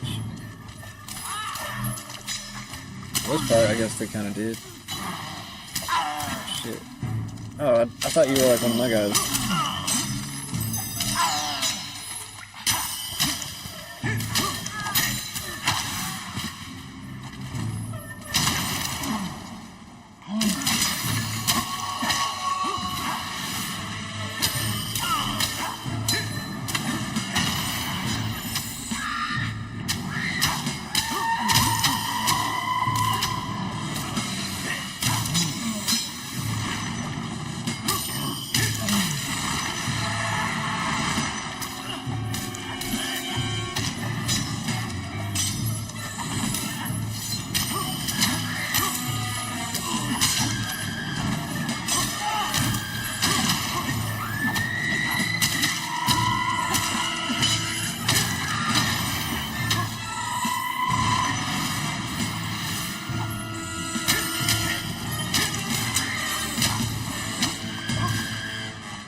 Am I supposed to fight these guys?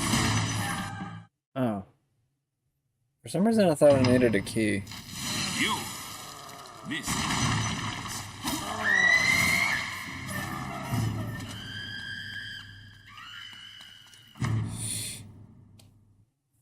Already kicked your ass once, Thunder. Well, make me do it again.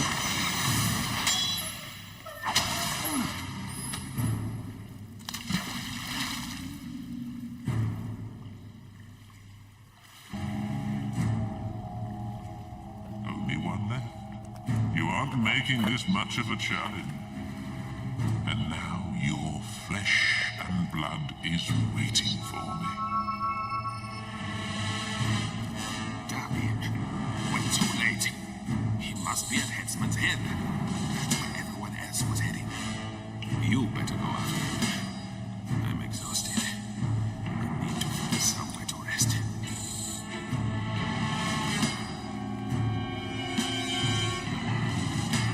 Well, I gotta do it. Is this the end of the game? Jack has made it to the Gibbet Hill focus site. He must be stopped.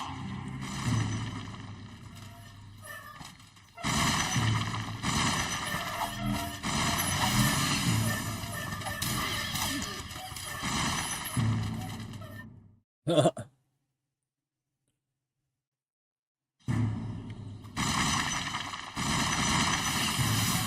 don't gotta fight none of y'all. Saving so much time. Hey, chill, bro. Chill.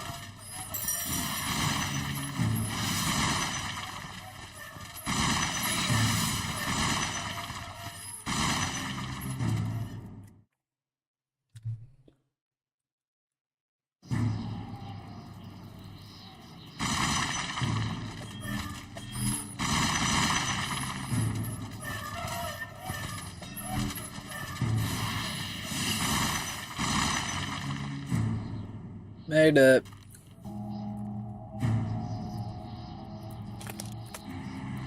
Sweet Scarlet, I hope there is still some blood left in those hard old veins. But look, here comes a fresh supply. Are you ready to see the guild burn, hero? Stop him!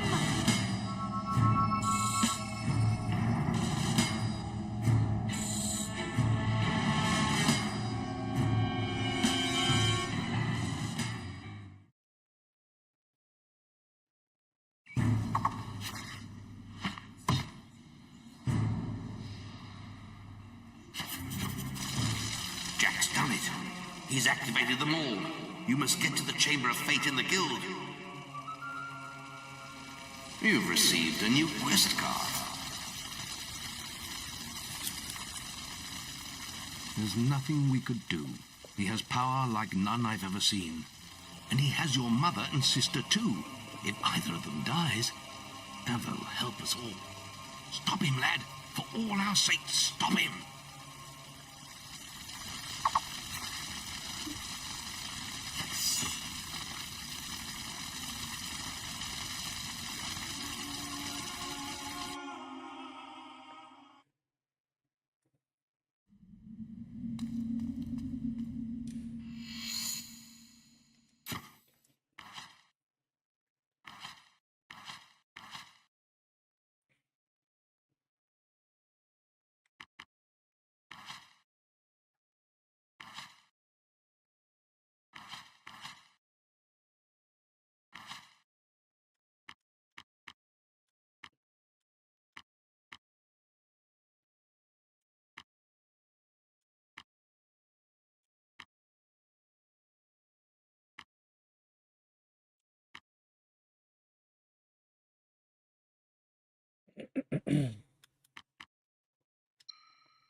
That's not the one I want. This is the one I want.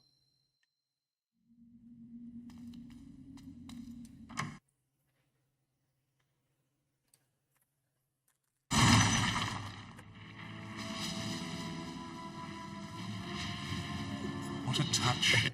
The shit's on the screen, right? Okay, just making sure. the son, the daughter, and the sword. There's only one thing missing.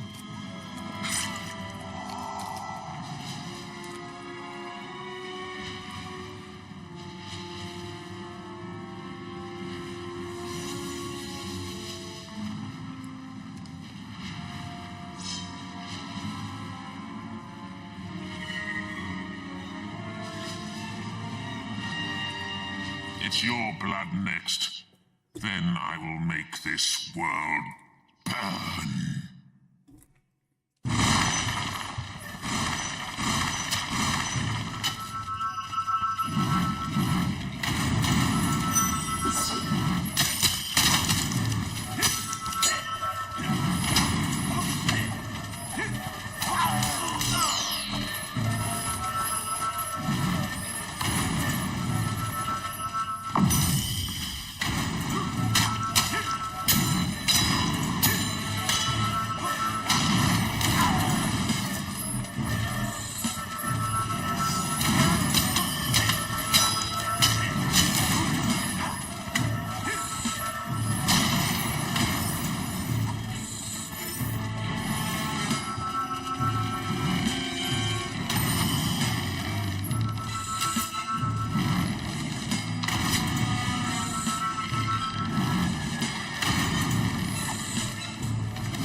Real close.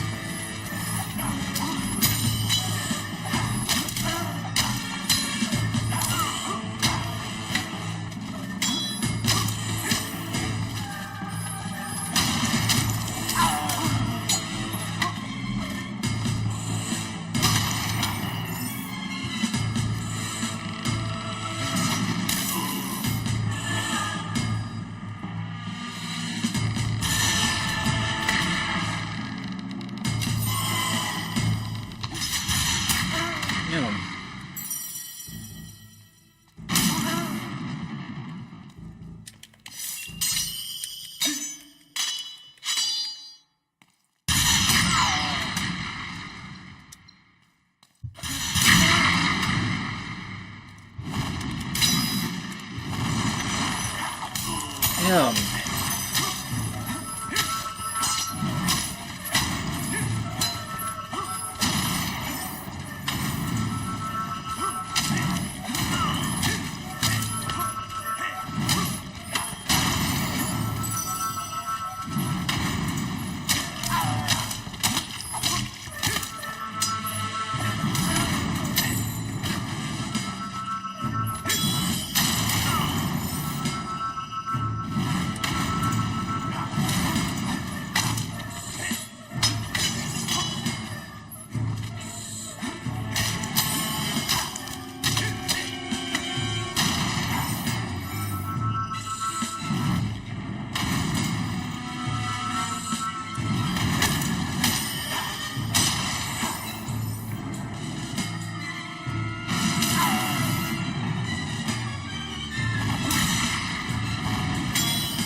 Why did not let me go around him? Dude, get up!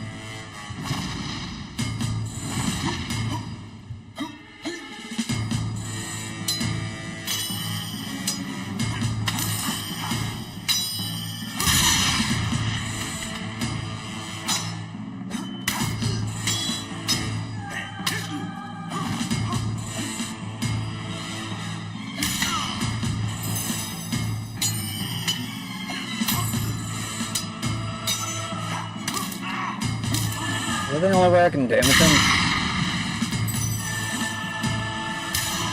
It...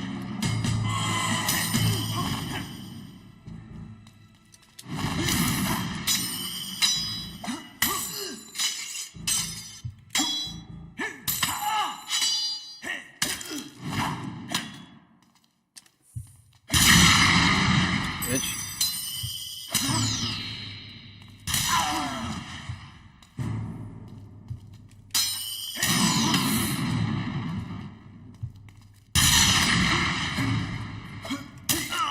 keep forgetting I can do that.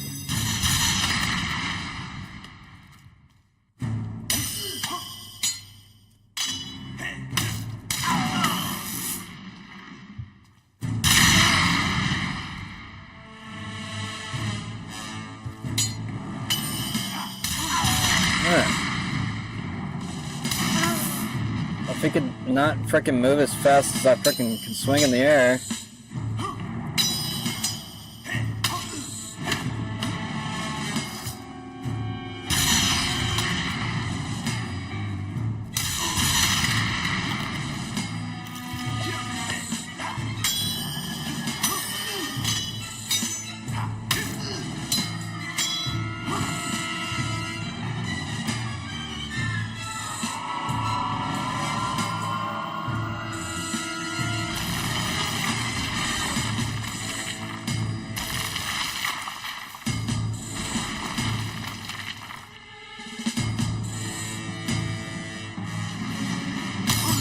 What the fuck? I'm behind it. Dude, what the fuck? I thought it was even 4. Yeah, that's so stupid.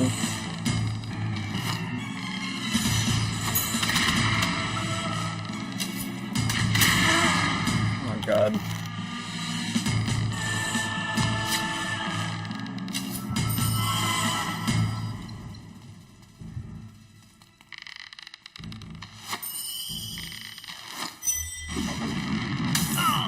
Dude, what the fucking shit?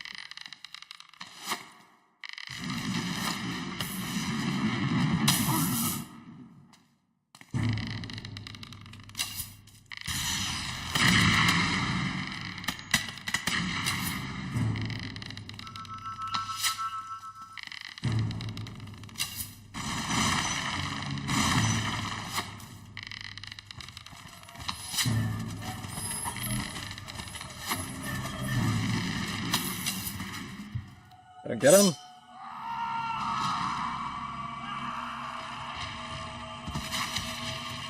Damn, that was a lot easier than I thought it was gonna be.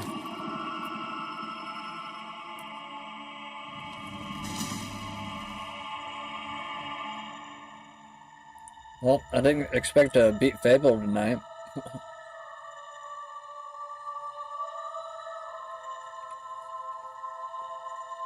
And now comes the choice I spoke of so long ago.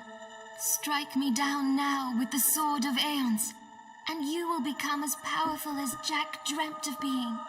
Cast it into the vortex, and its darkness will be gone forever. So what will you do, little brother?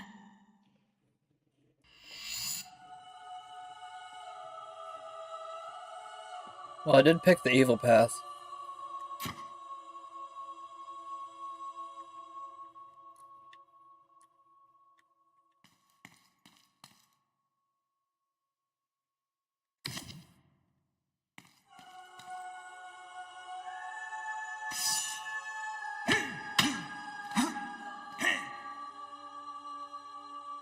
I think I normally throw it in it. I kind of want to keep it this time. No. Do I just leave if I don't want to do it?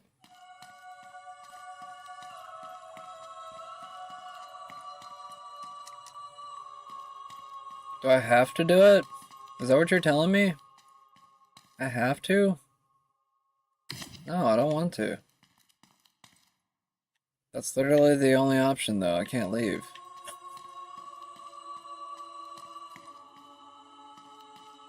That's stupid, bro. They like give you the illusion of choice that you can keep it or not, and then you can't even leave the room. Let me through it. See? It's stupid. Whatever, man. I don't have a choice.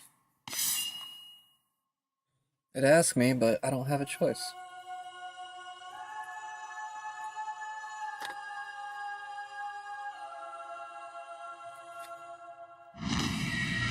So be it. They're both where they belong now. Lost forever. It's time I found where I belong. I know it isn't here.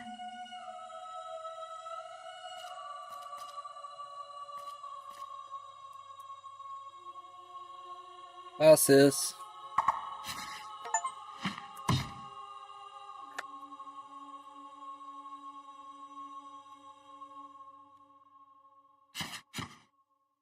Once the flames had died down, the hero emerged from the guild to a crowd too fearful to speak. Though he had forsaken the power of the sword, the darkness remained within him. Over the months that followed, the guild and its people would recover. Walls would be rebuilt and order restored. For Teresa, it would not be so easy. She retreated to distant lands where a lifetime of wounds might be allowed to heal. A whole year passed. With Jack gone, Albion returned to something approaching peace. And for once, the greatest of all heroes was able to rest.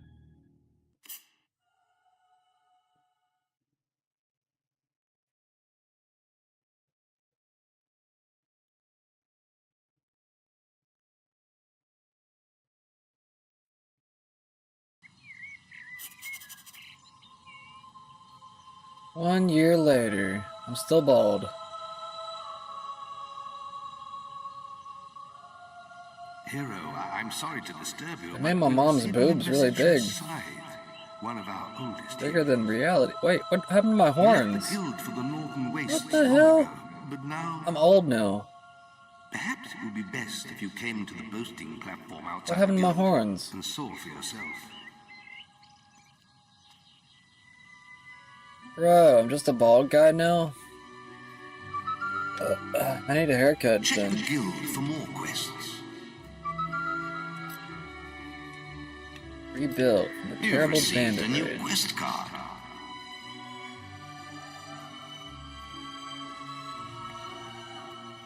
Where are we even at?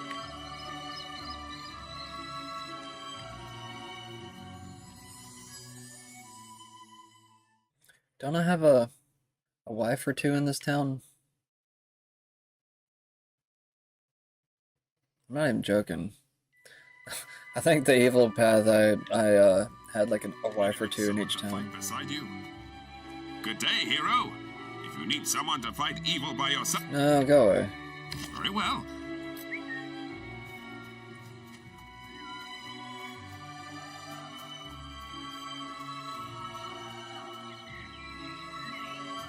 Where am I at? I'm getting lost. I don't remember this town now. Is that the inn? That's somebody's house. Where's the inn at? Is that the inn? It's gotta be the inn. Right. No? Why do I not recognize anything?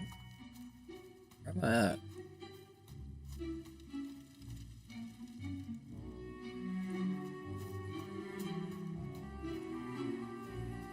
On the wrong side of town or something, apparently. Yeah.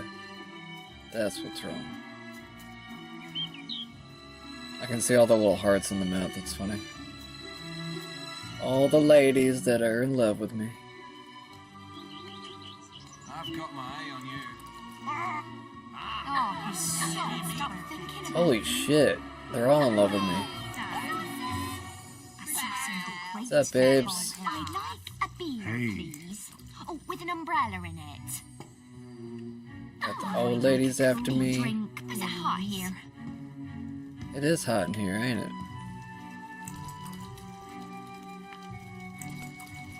Thank you. Hey, the beer would be nice. A little bit hot. Get warm.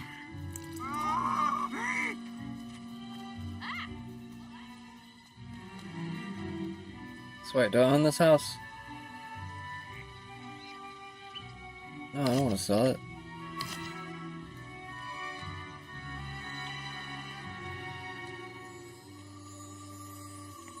I'm gonna see if I can marry me a woman real quick. I think I already have one wife in this town. I'm not sure though.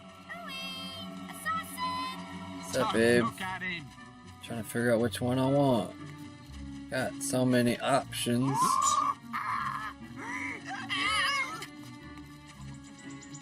Hello.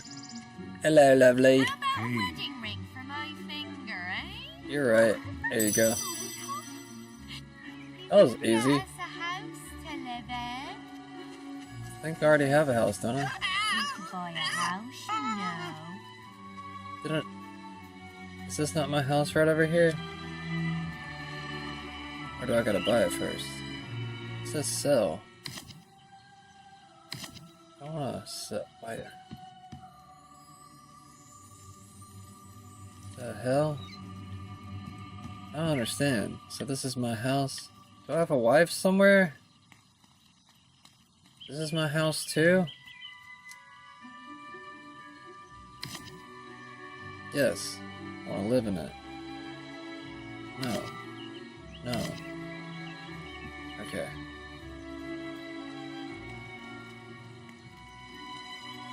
Alrighty. Where'd she go? I'm not getting married to you. Where's the other chick I was talking to? She doesn't show up with a gold heart or nothing? She doesn't make it easy to find? Out of the way! There she is. Drinking again? Ah! Teresa survived thanks to you. You're the man I'm going to marry. There we go. That was easy. Let's get you a house.